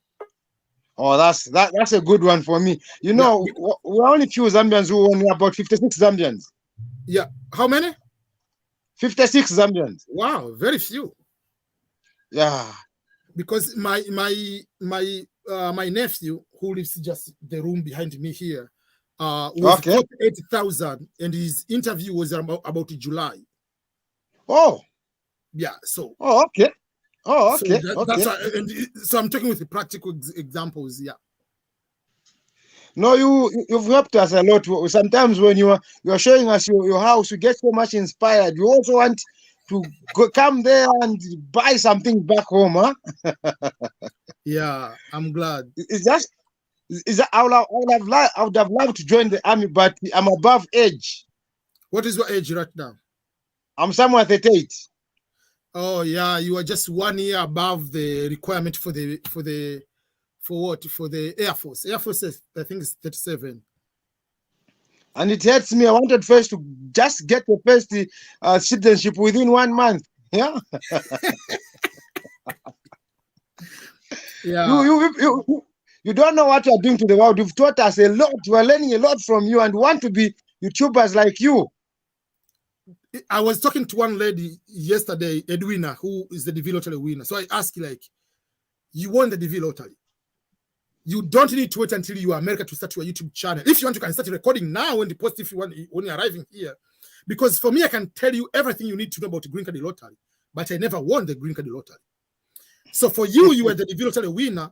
You can say like this way: the day I found I won the Green Card lottery, you can give that experience, which I don't have. So your videos will be still inspiring because you are talking the actual things went with you. I can tell you what happens at the visa interview of the Green Card lottery visa interview. I have been to the interview for the visa, but not the Green Card lottery visa interview. You can say my experience at the US Embassy for the first time to get the Green Card lottery visa. You see, we can still collaborate and do more videos. We are not competing. I usually tell people we can do you can just decide, even do the similar videos, and I will never be upset, and we can do collaboration if you want. No, we get a lot of information from you. I've got a YouTube. I just opened the YouTube channel. I've got like 27 subscribers, but I get a lot of information from you. Yeah, so you can just take the similar video and do the same one. There is no problem. Actually, you've just opened my mind. I need to do a YouTube a video about the way when I found out that I've won. I need that one. Yeah, just put the video. These are the content. The day I found I've won the DV lottery. How do I prepare myself to send the documents?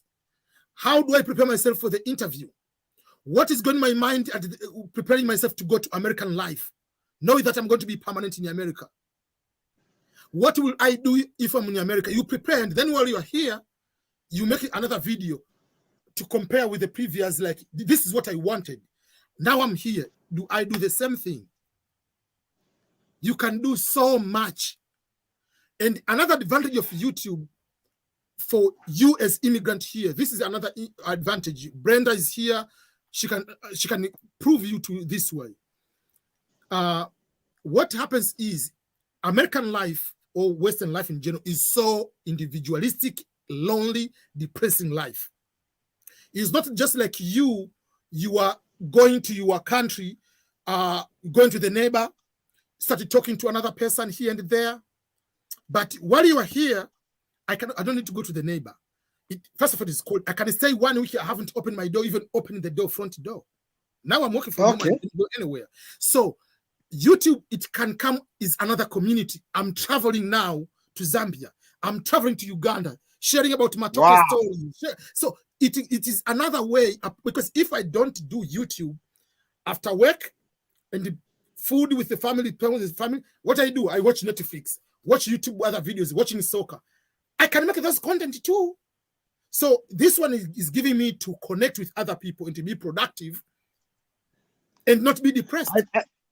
I think I need to do one video with you where you interview me so that I upload it on my video, because I know with you it will get a lot of people who subscribe to my YouTube channel. Yeah, so that is something you needed to just anytime before you leave here on the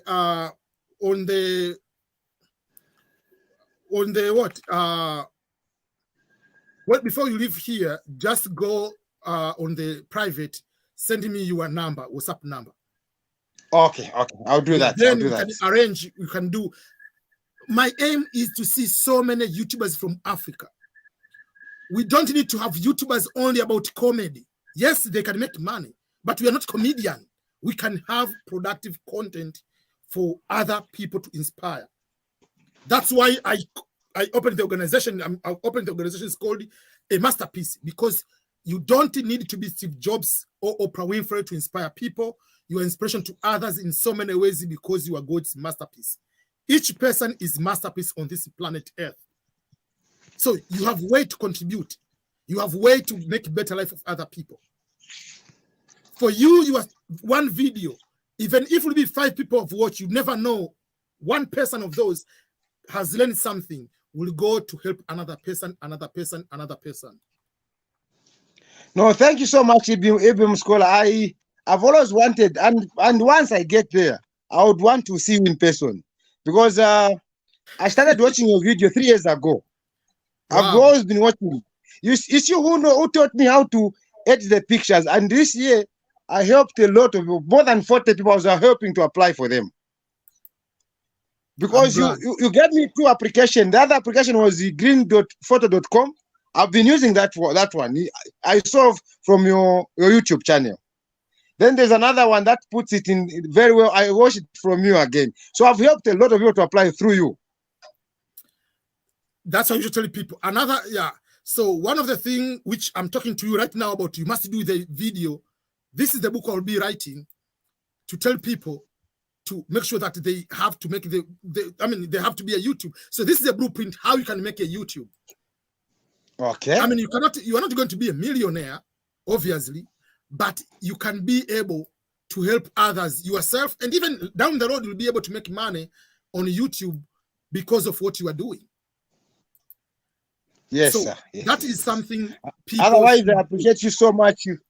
You've taught the world so much, so many people. I'm just watching how you are getting the numbers. The last time I watched, you were at somewhere 50 something. Right now you are on 83, and people are busy subscribing. I wish we could tell the whole world, subscribe to this man. Yeah. And one last thing, another challenge I give to you: write a book about your journey as a green card lottery winner. I'll do that, sir. I'll do that. Because for me, I usually tell people, everything I know, I tell you from the beginning. If people don't do, I'm going to do. For instance, I'm telling you to write the book about the green card lottery. For me, I'll write the book about the green card lottery. That is the book I'll write. I know, I'll write. I'm going to put that one from the beginning. Your book is not, nobody will challenge you. You are writing your experience. Forget about the grammar, forget about anything. Just write that damn book, your story. Just write it.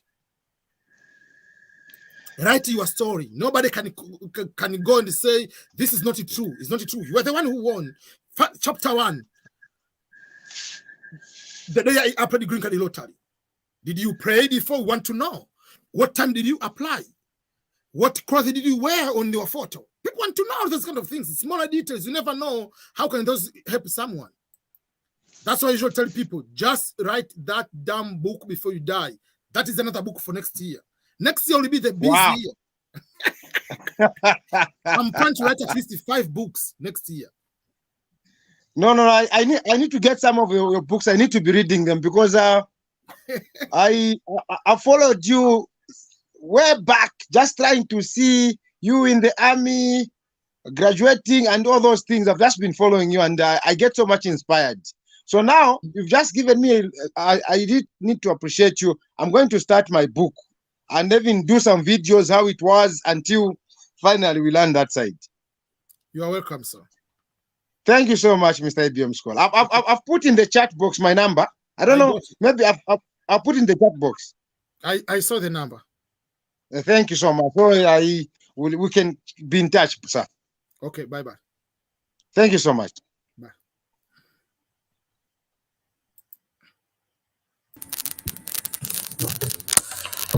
Yes, EBM. Thank you. How are you?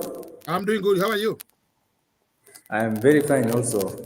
Sorry, first of all, I was having some network problem. No problem at all. Hope I think you have seen me before. Yeah. Yeah. So I have so many questions, but let me start with one. Yes, please. I applied BB Lottery 2023.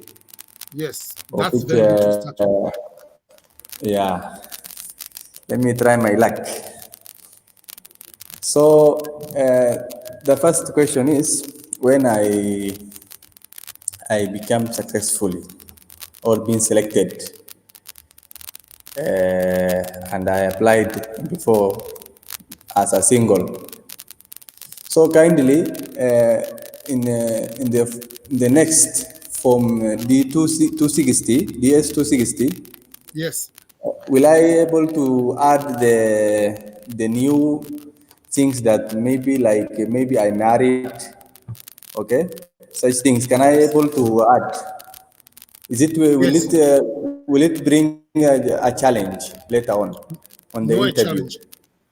If you get married, let's say you get married January, you are allowed to add the spouse if you win, because the day you applied, you were single. Now you are married, status has changed. Or if your spouse, you may applied as married and your spouse, but was pregnant, now the baby is born, you are allowed to add the child. There is no problem. The problem is if you are married right now and they say you are not married. If you have a child right now, you say you don't have a child, that is a problem. But anything added after, like there's a change of the family, let's say you got married late after applying, there is no problem. Okay, then when maybe assume I became successful through the Form 2D60 and being planned for an interview, okay? So in the interview, will my wife be there for the interview with me, or she has a specific date also? No, you all do the same day. You do Okay. together. Yeah. Unless otherwise it's a special situation, they can do a separate interview on another day. But I usually advise people, finish everyone at once. You get over it.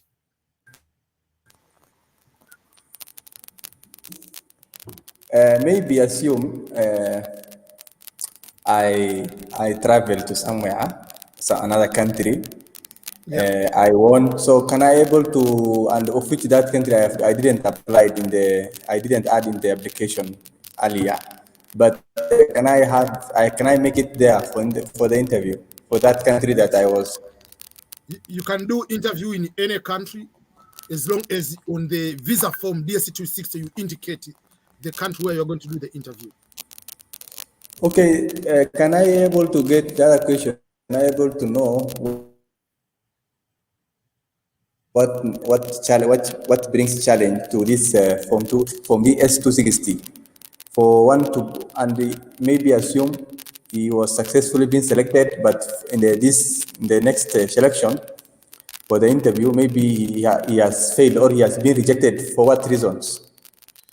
The bigger problem people are doing on the DSC 260, they want to do the form. They feel that if I fill the form today, I submit today, I will get the interview quicker. The interview is based on the case number.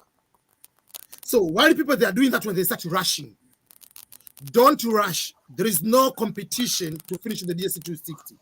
I usually tell people, the stress you will be having later to ask KCC to unlock your document and they don't unlock for 6 weeks is higher than you to wait for a week to go through everything correct and you fill the form correct. So take your time to fill the form correct. Don't rush. There is no competition. Because if you rush, later when you come to find, oh, I made this mistake, then you get frustrated. You ask KCC, why are they not opening my case number?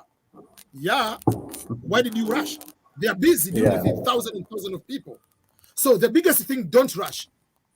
Make sure that you fill all the information correctly.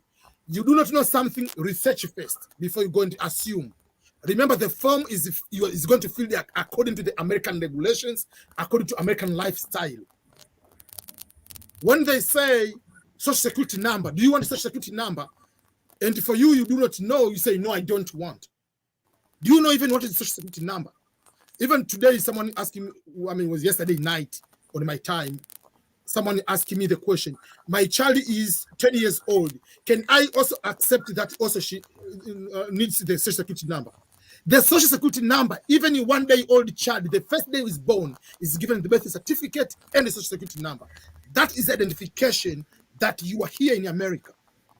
Secondly, how are you going to claim this is your child on the tax if it doesn't have the social security number? So it's not about to work to have social security number. It's also to claim this is my child in the tax purposes.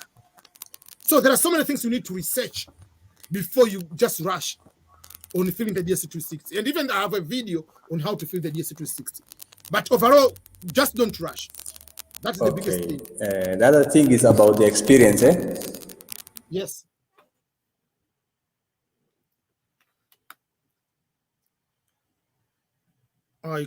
You are stuck. But the experience, the work experience, I have the video just yesterday.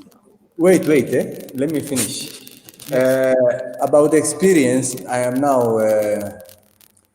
now studying in a college. Yeah? Yes.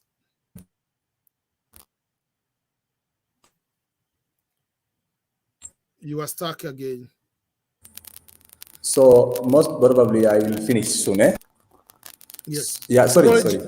Bachelor's degree or just most probably I will finish. Can I able to now access my certificates when I go there? Can I able to go? First of all, what is the level of education? Can it be diploma? Diploma. So what you need to do is, if you finish a certain level and you haven't been asking for the interview, you can update your case number. You can update your DSC 260. You are allowed to add level of education if you completed. There is no problem. And when the interview, you go with your documents. There is no problem.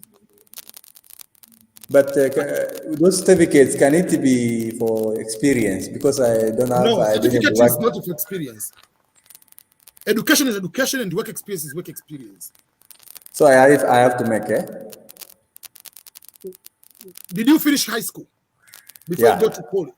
So go with high school education, and the rest of the documents you'll be able to be given the visa. Experience, they mean work is work.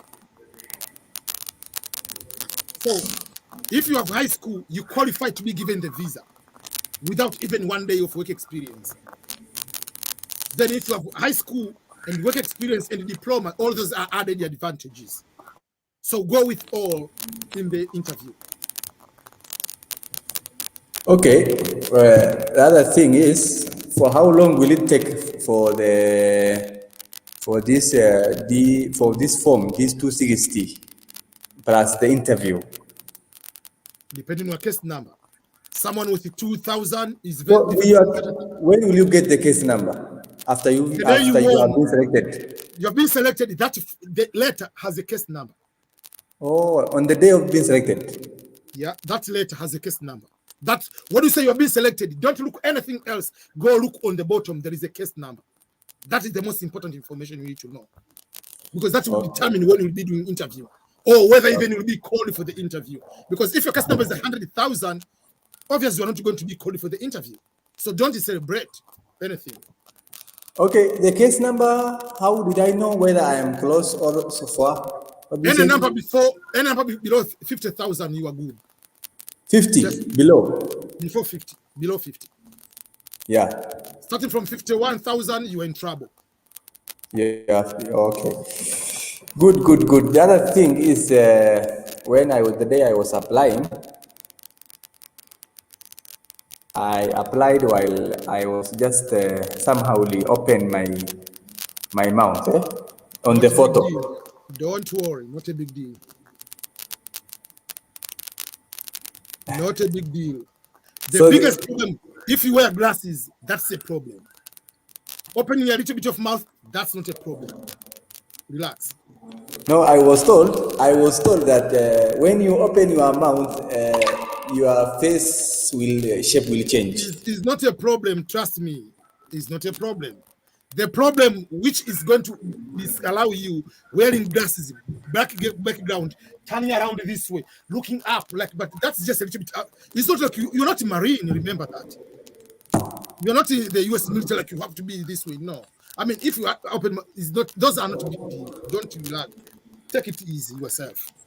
Okay, I trust the process and plus you, Yeah.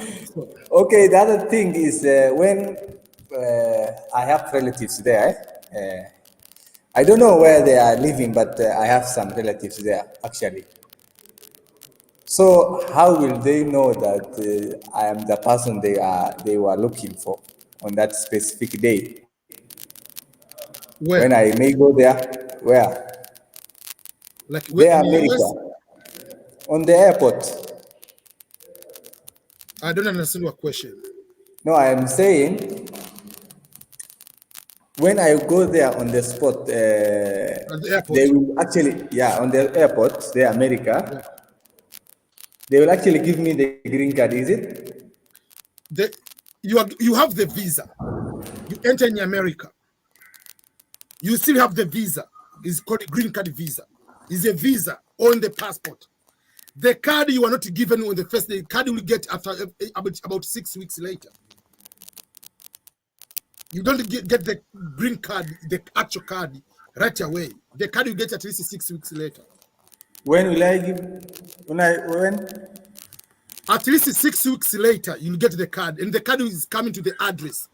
The address you put it on DS260. There is a question: where do you live in America, and where should we send you a green card? The address you put it there, that is where they're going to send the card. Okay, before that, on the day of the interview, so yes. What things happened there? How did I know whether I have been successfully for the interview? They'll tell you right away. What? They tell you you'll be given the visa, come 2 weeks later to get the visa, or no. They tell you that they give you the letter if they deny you. They tell you right away. Oh, okay. Yep. Thank you, EBM. I appreciate. I am following you up. You're welcome. Yeah, thank you. Thank you. May God bless you. Thank you. Okay. The question: hi, EBM. My case number is 11,000. When is expected for the interview from Nairobi? 11,000. The interview is supposed to be around the January, February, most likely February.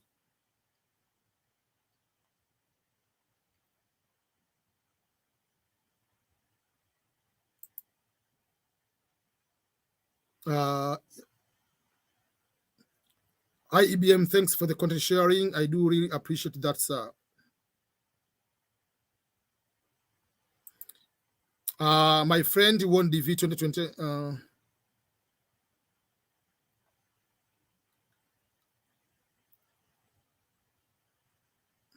Okay. My friend won the DV 2020 from Uganda. When COVID came, embassies were closed. Trump ban came in. The time for the interview period passed even before he was invited. Is he having the interview chances? The answer is yes, depending on the case number though.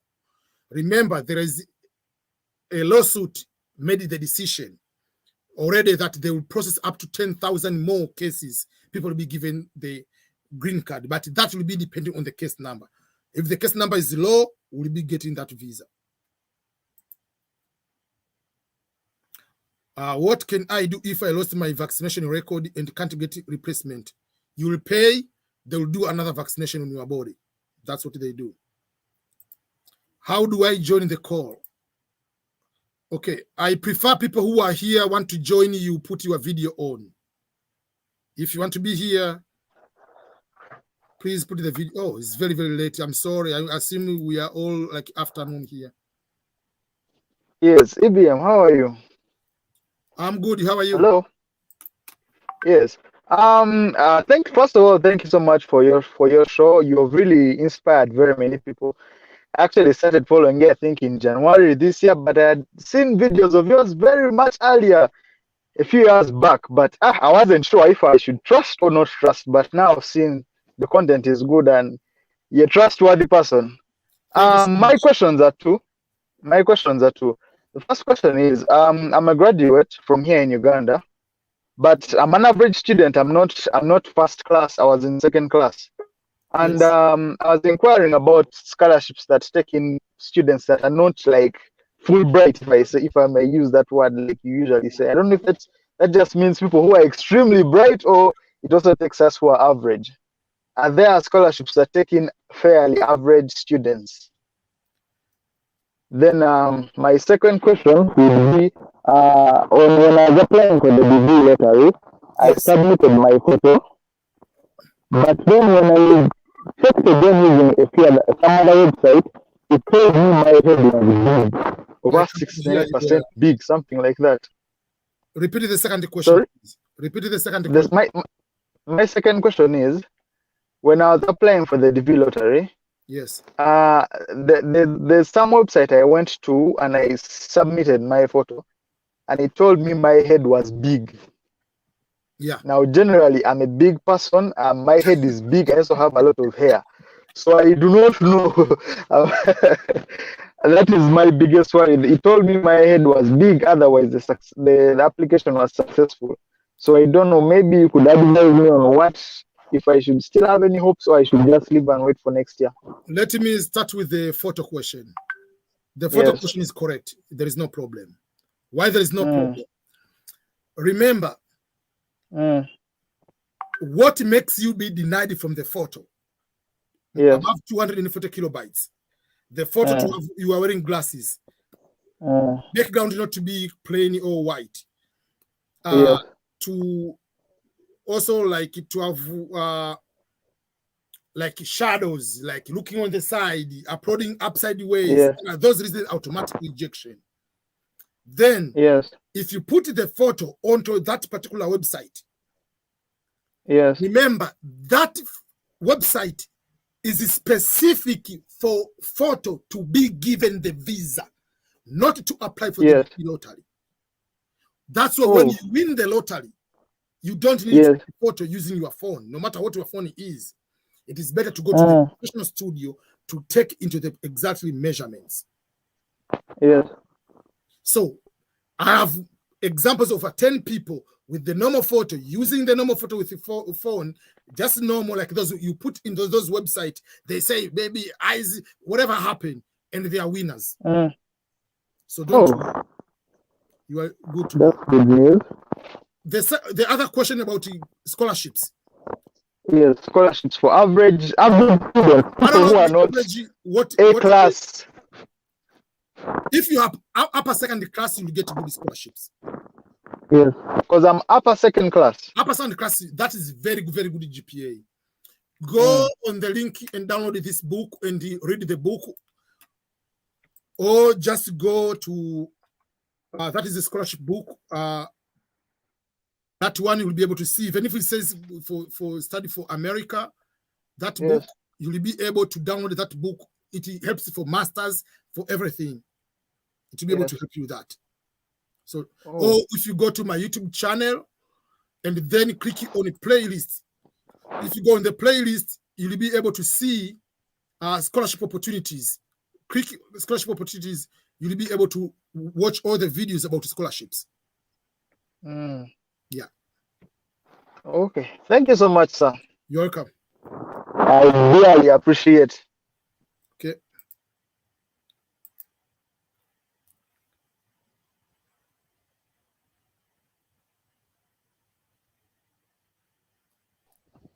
Hi.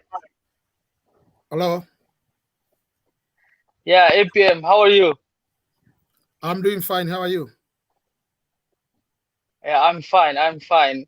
Let me thank you for your information first. You're welcome. I just want to ask you, like outside, you were talking about DeFi like that and USA. So I want to ask you about how about Canada and FCUSA, which better for earning and saving and all that, education system, health system, all that. Can you repeat the question? We're talking about the opportunities in Canada. Yeah, FCUSA. Which one you recommend a person that got an opportunity in USA and Canada both?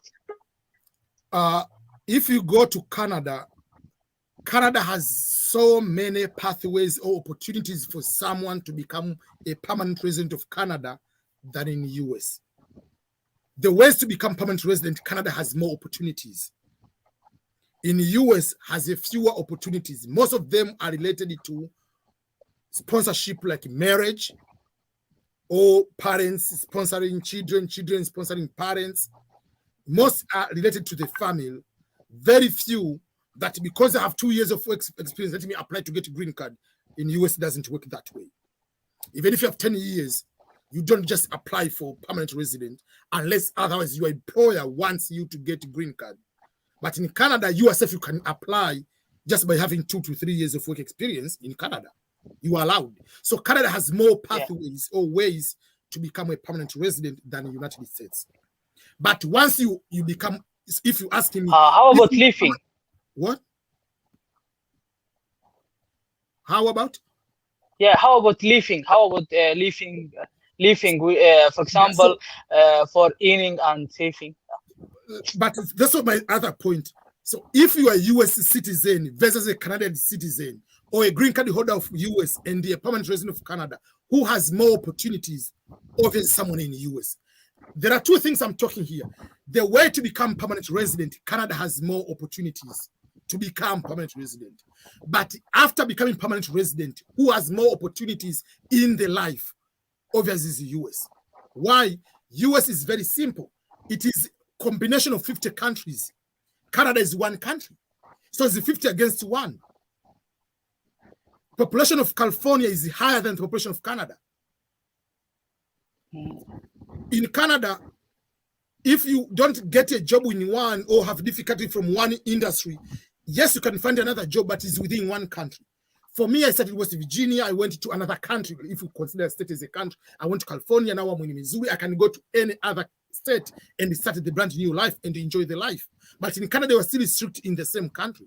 Just like if you're in Tanzania or if you're in Somalia, you are still in one small country. But assume the entire Africa is one country. Life is difficult in Tanzania, you go to Nigeria. Nigeria is difficult, you go to Ghana. Ghana is difficult, oh, let me start a business. So you can start a business in another country. You can start agriculture. So that's what opportunities are there in America. Got it. That's why people think about Canada is better.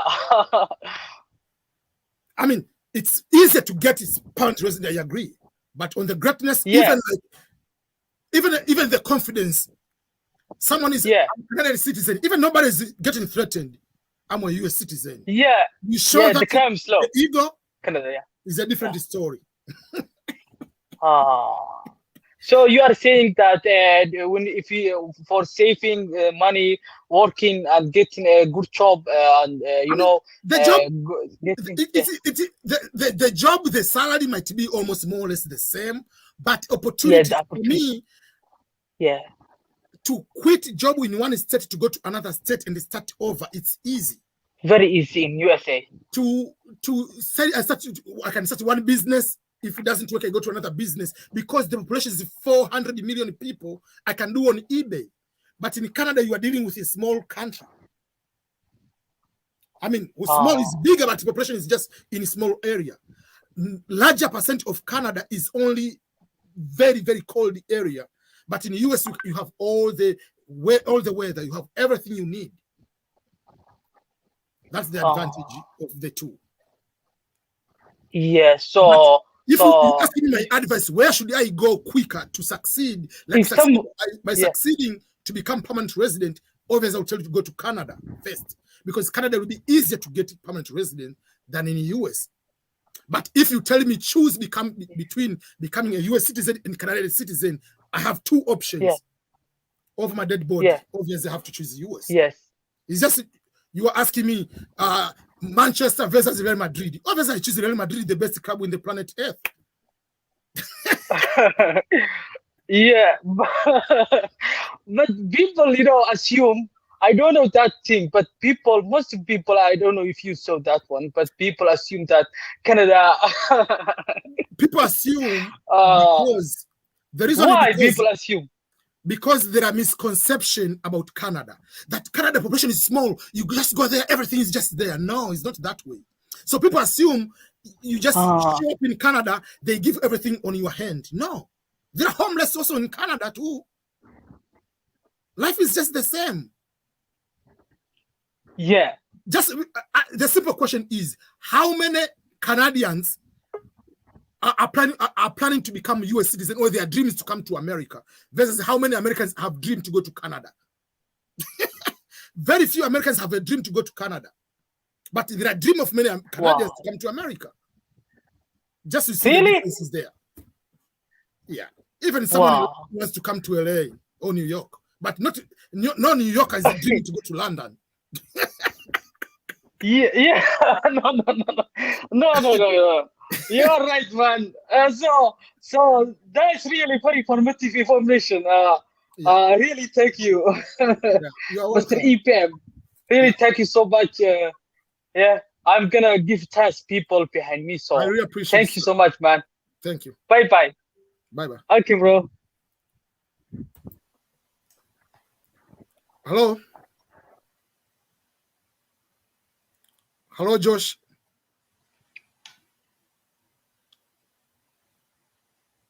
Hello. Are you able to hear me? Hello. Can you hear me? Yes. Yeah. All right. Well, thanks for your time, and I appreciate your time and what you're doing there. I'm a DV 2022 winner from Asia. From where? Asia, Iran. Okay. But I live in Europe. Yes. And my case number is 6,000 range. Pretty, I think it's not that good, and not that bad. It's some 6,000. 6,000. That's perfect. It's not. I mean, it's not in the middle. That's perfect. Yeah. Continue. Cool. Well, I always thought it's not that. And I have a question is concerning getting married. I'm living with my girlfriend. This is I live in Western Europe, and I'm not married, but I've been in a cohabitation. This is something different. The legal procedure is different than rest of the world. We don't usually tend to get married. We just live together. We have children and stuff. But I was wondering how long I can wait to get married and still put her in my application. Because I want to get married, but I don't have. Continue. You want to get married? Continue. But you say you want to get married. We have some problems with papers.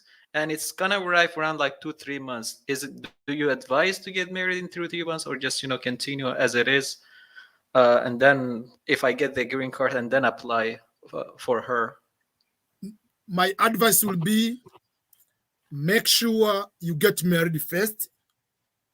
you take the opportunity to process together. Why am I saying that way?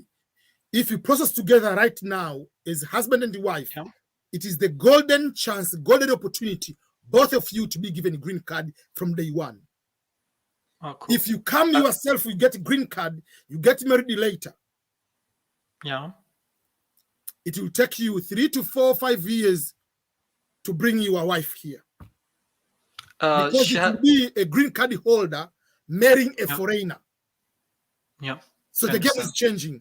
The preference will be a US citizen marrying a foreigner. It will be a parent of a US citizen sponsoring the child. A child who is a US citizen sponsoring the parent. Those are higher priority, higher preferences than a green card holder. You are not a US citizen to marry a foreigner. Yes, there will probably be 2, 3, 4 years. So usually I tell people this is the only opportunity. Green card holder has the opportunity. If you get married right now, you come together with your spouse. If you do later, it will cost you more money because the payment for green card by that process, you pay more money. And it's a longer process. Well, I understand. Continue.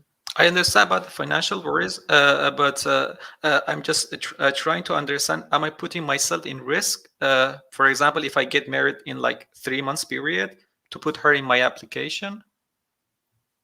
No, because I'm looking, I want to look here one thing to be able to, I want to confirm one thing with the case number. I mean, 6,000 usually is around January. I want to confirm. I'm from my birthplace is Iran, and I came. So Nepal and Iran is in the cutoff. So that's up to January. But now there is a delay.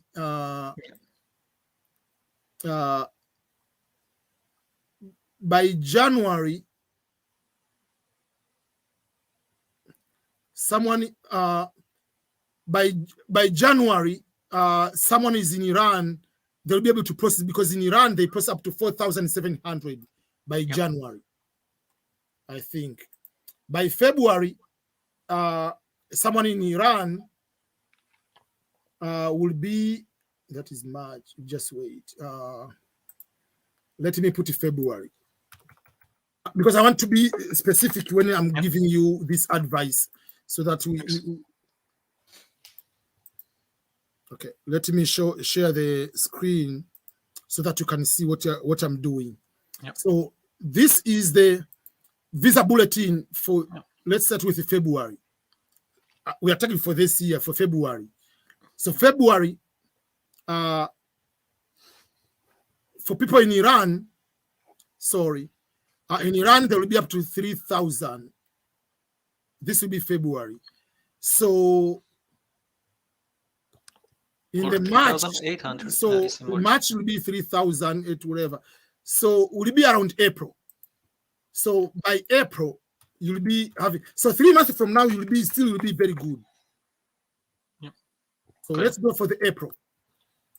Because 3 months from now, we're talking about November, December, January. Even if you get January or February, you get married, your interview will be around April.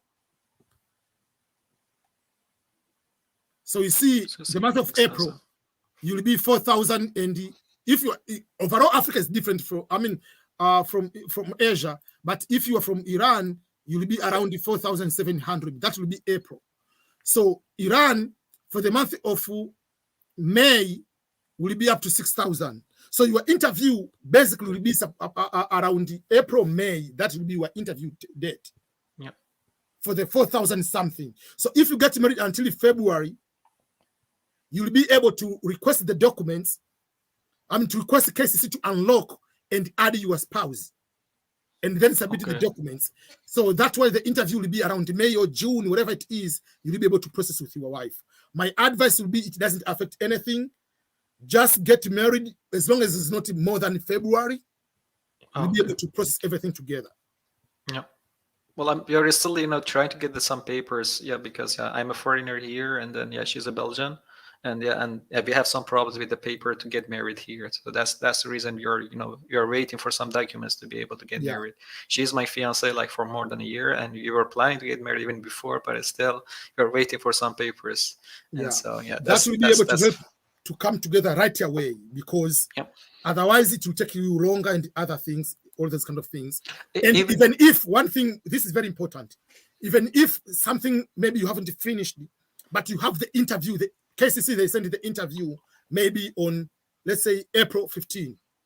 Yeah. What you can do, you can say, once they put the interview date, you don't deal with the KCC anymore. You deal with the local embassy where you are. So you write the email to your embassy in the country where you are, that can I push forward in my interview date. So you can push. So when you want to schedule the interview, you don't schedule with KCC, you schedule with the embassy.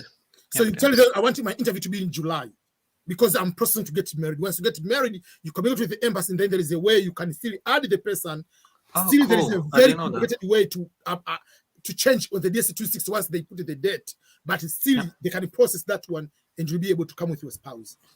Yeah. So it doesn't matter that when they give you the date for the interview, you must show up on that day. You can reschedule for the interview with your embassy. Yeah, I didn't know that. That's perfect. And one more question. This is my last one. And well, I submitted the documents that I have so far without getting married. So I am assuming when I get married, I should get the rest of the documents of my wife again, or what I'm supposed to do. I just don't. Yes. Once you get the documents, you send it the new. If they request the documents, you send it the new documents. Yep. You can send it all at one package again, including yourself, or you can just send it. Yeah, you can send just the remaining part of the documents. Okay. Well, thanks. Well, that was all my questions. Thanks very much for your time. Thank you so much. Appreciate what you're doing. You're welcome. Yeah. Okay. Thanks. Bye. Okay.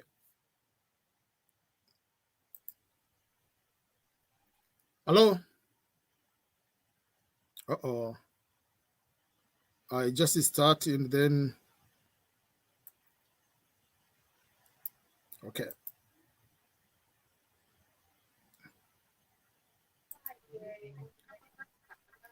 Hello. Hello, EBM. How are you? Good evening. I'm fine, EBM. How are you too? I'm doing fine. EBM, you are wonderful, man. You are a very wonderful guy, man. Trust me. I have been following you for a very long time. I always comment. This is Ismaila Mohammed. You can see my name over there. I like you so much. Thank you so much. Through you, this year DV, I was a volunteer. I want you to see something here. Let me turn the camera this way so you can see something. Yes. Trust me, I have registered for, I think, more than 40 people or so. I want to show you here on my laptop. Yes. I have all the documents. You see, after everything that you say, I follow it. This is the confirmation of people. I have stored them here. I want to open it. I'll see. You can see here. Wow, I see. This is the confirmation. Man. I have done it for more than, I don't know, somehow I want to open it wide. I take the picture, I upload it so for me to not to lose them.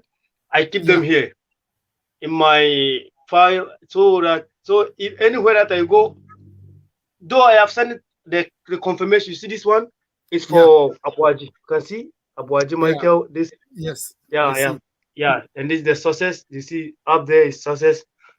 I have done it I have volunteered through you. Everything was very simple for me. I only use your you are the day I will win these lotteries. Hey, that day I will be the first person to call you. Trust me. I will trust me, EBM. I'm not letting you go and sleep, man. I'll call you the first person. I have your number. Yeah, you are. No, I was very frustrated. Sometimes when YouTube block your what do you call your videos, and we're saying your videos what violate their rules or what? No, it doesn't make any sense, man. It doesn't make any sense. You are not extorting money from anyone. You are just doing what God has sent you to do. You are really helping many people. Many people. And I'm telling everyone on this platform, if you want opportunity, if you want to understand what is going on in this country, if you want to understand everything about everything, not only America, not everything when it comes to sources, just subscribe to EBM channels. Trust me. Trust me. You are my teacher on YouTube. You are my teacher on YouTube. I always write to you that you are doing something that is very, very good. Very, very, very good. May God bless you so much. Even though if I don't win the DV and somebody win, I'm happy. And Because yes. Yeah. And my passport will expire 2030. Even if I don't win, until my passport expires in 2020, I'm not stopping. We'll keep on applying. We keep on applying. So, because if you have EBM, you have a good future. Thank you so much. Thank you have so a much. good Really day. appreciate it. Thank you so much for helping all those people to apply Yeah, for the DV lottery. I have done it for, I think, 40 people. Yeah, 40. So we hope to see maybe. And May 8th, I'll send you some of the confirmations. We all check together. Anyone who wins, then we congratulate the person. Life goes on. Thank you so much. Thank you so much. I Thank you appreciate so it. much. I'm in Turkey now. I'm from Ghana, but I live in Turkey now. Okay, that's good. Yeah. Thank you. Oh. Okay. Hello. Hello. EBM, good evening. Hello. How are you? I'm okay. And you? I'm doing all right. EBM, I Thank you. really appreciate. I appreciate of the information you are giving us. You are opening our eyes. I have a question. If I want to come as a caregiver in USA, do I have to first study that caregiving course? Then I have those documents, or I can come and study from there. So let me be honest on some of the things about the caregiver thing. In Europe and US is a little bit different. US and Europe are a little bit different when it comes to the caregiver situation. In US,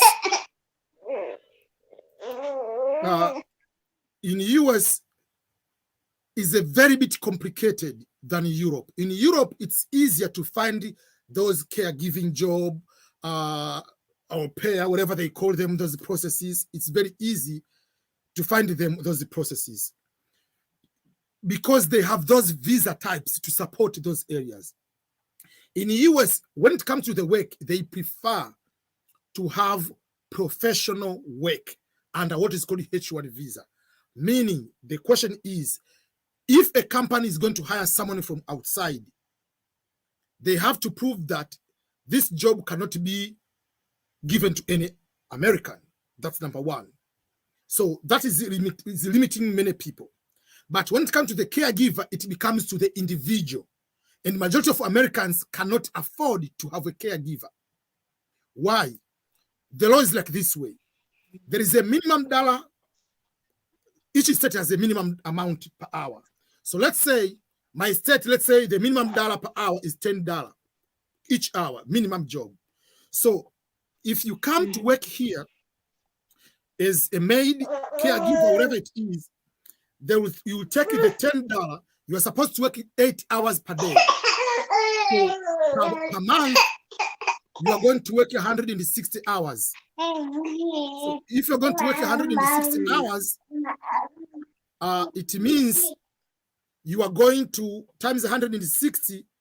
It means you have to do 1,600 US dollar. 1,600. That is the amount a person must agree to pay you based on that state. So how many Americans are able to pay someone 1,600? Apart from this one, they have to agree to give you accommodation.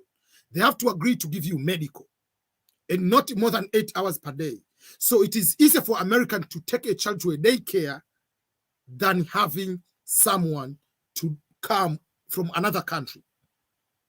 So that's why in the US, many people are reluctant. Even myself, I cannot afford to bring someone from Tanzania to come to be a maid to pay 1,600.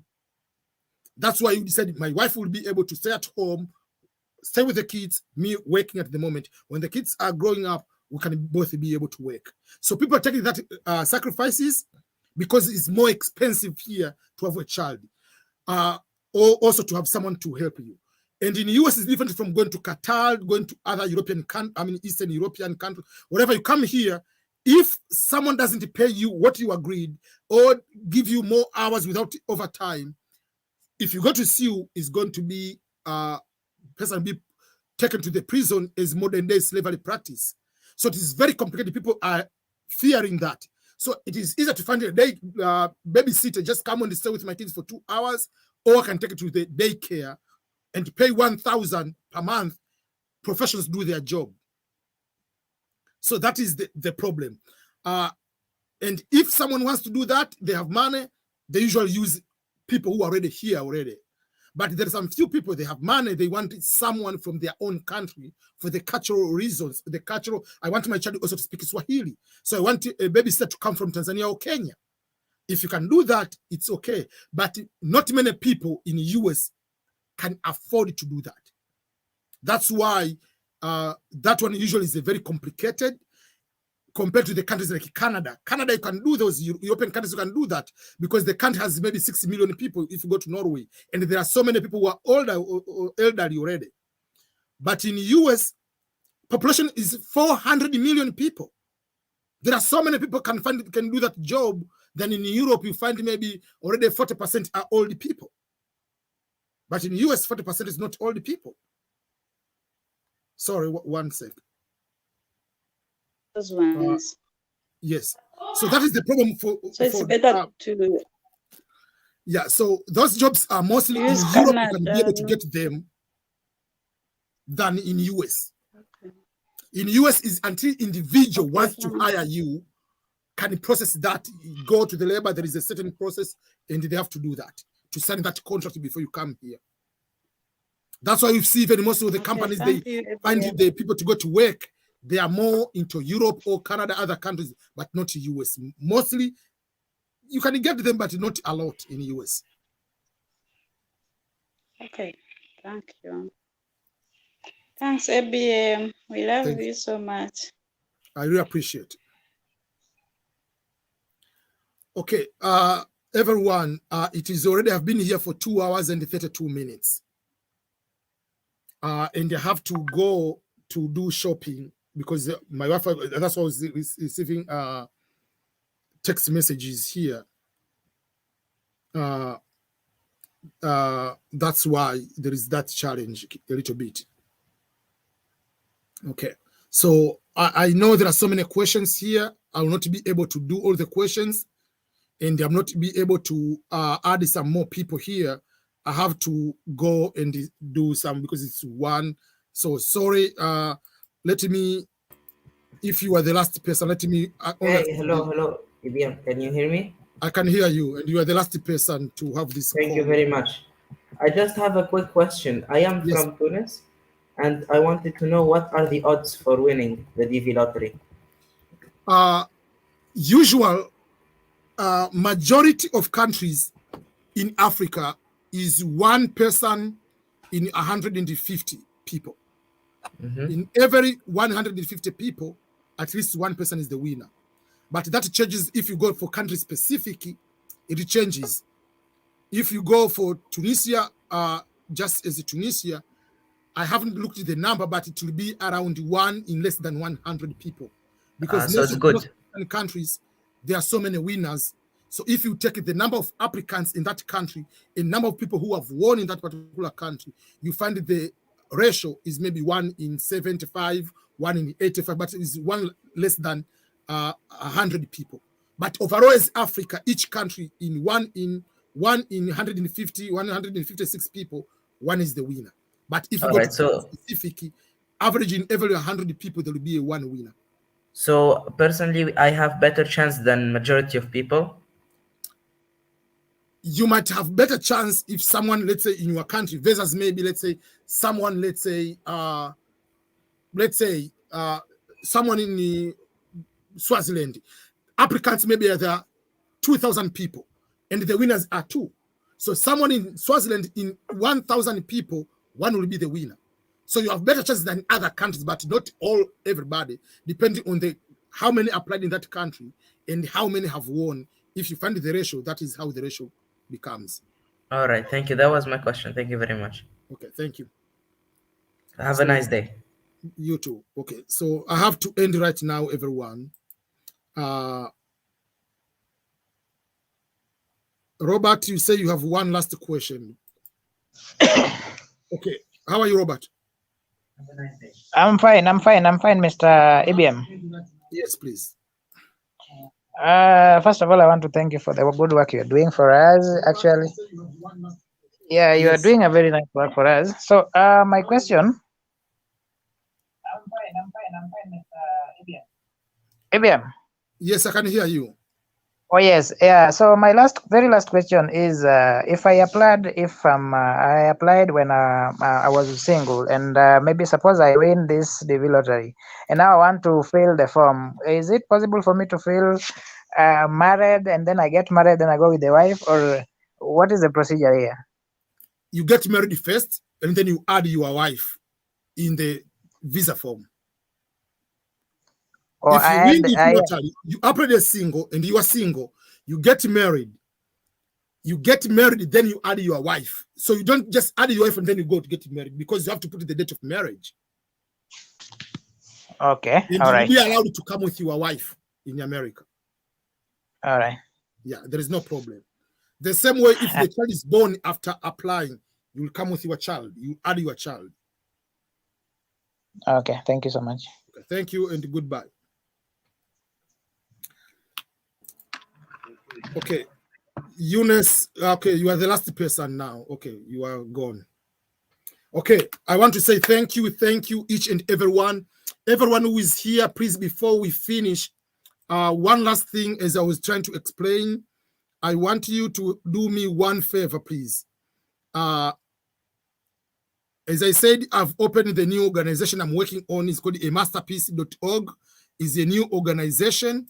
In this organization, I'm planning to be able to be doing what I'm doing right now, but these kind of things I'm doing right now will be that way. So if you go to, I'm creating the Facebook page, but in order to have this Facebook page, I need to have more people to follow this one to be allowed to personalize the page. So in order to can do, before I start adding more things, I'm working on the logo and other things. So go to that particular Facebook. Once you finish here, click that one and follow the page, like the page. I want more people to like that page so that I can be allowed to go and create a username. That's what it's supposed to be. So that will be able to do that one.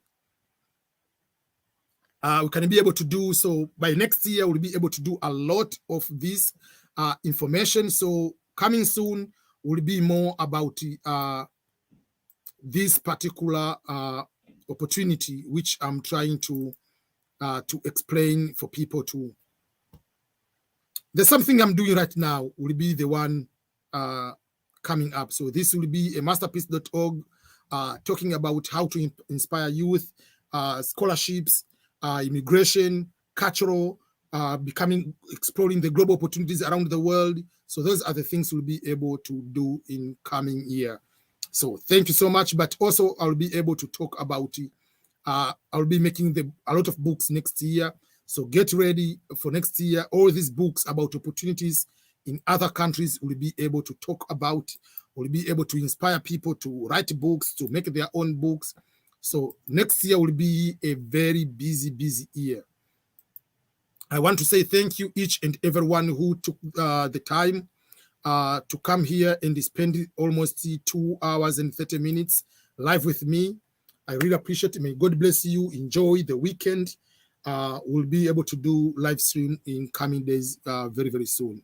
All the best for those who have applied for the Green Card Lottery, and you will keep updating the information and the questions which I haven't answered. I will try my best to go back and go to take the questions and be able to respond to you.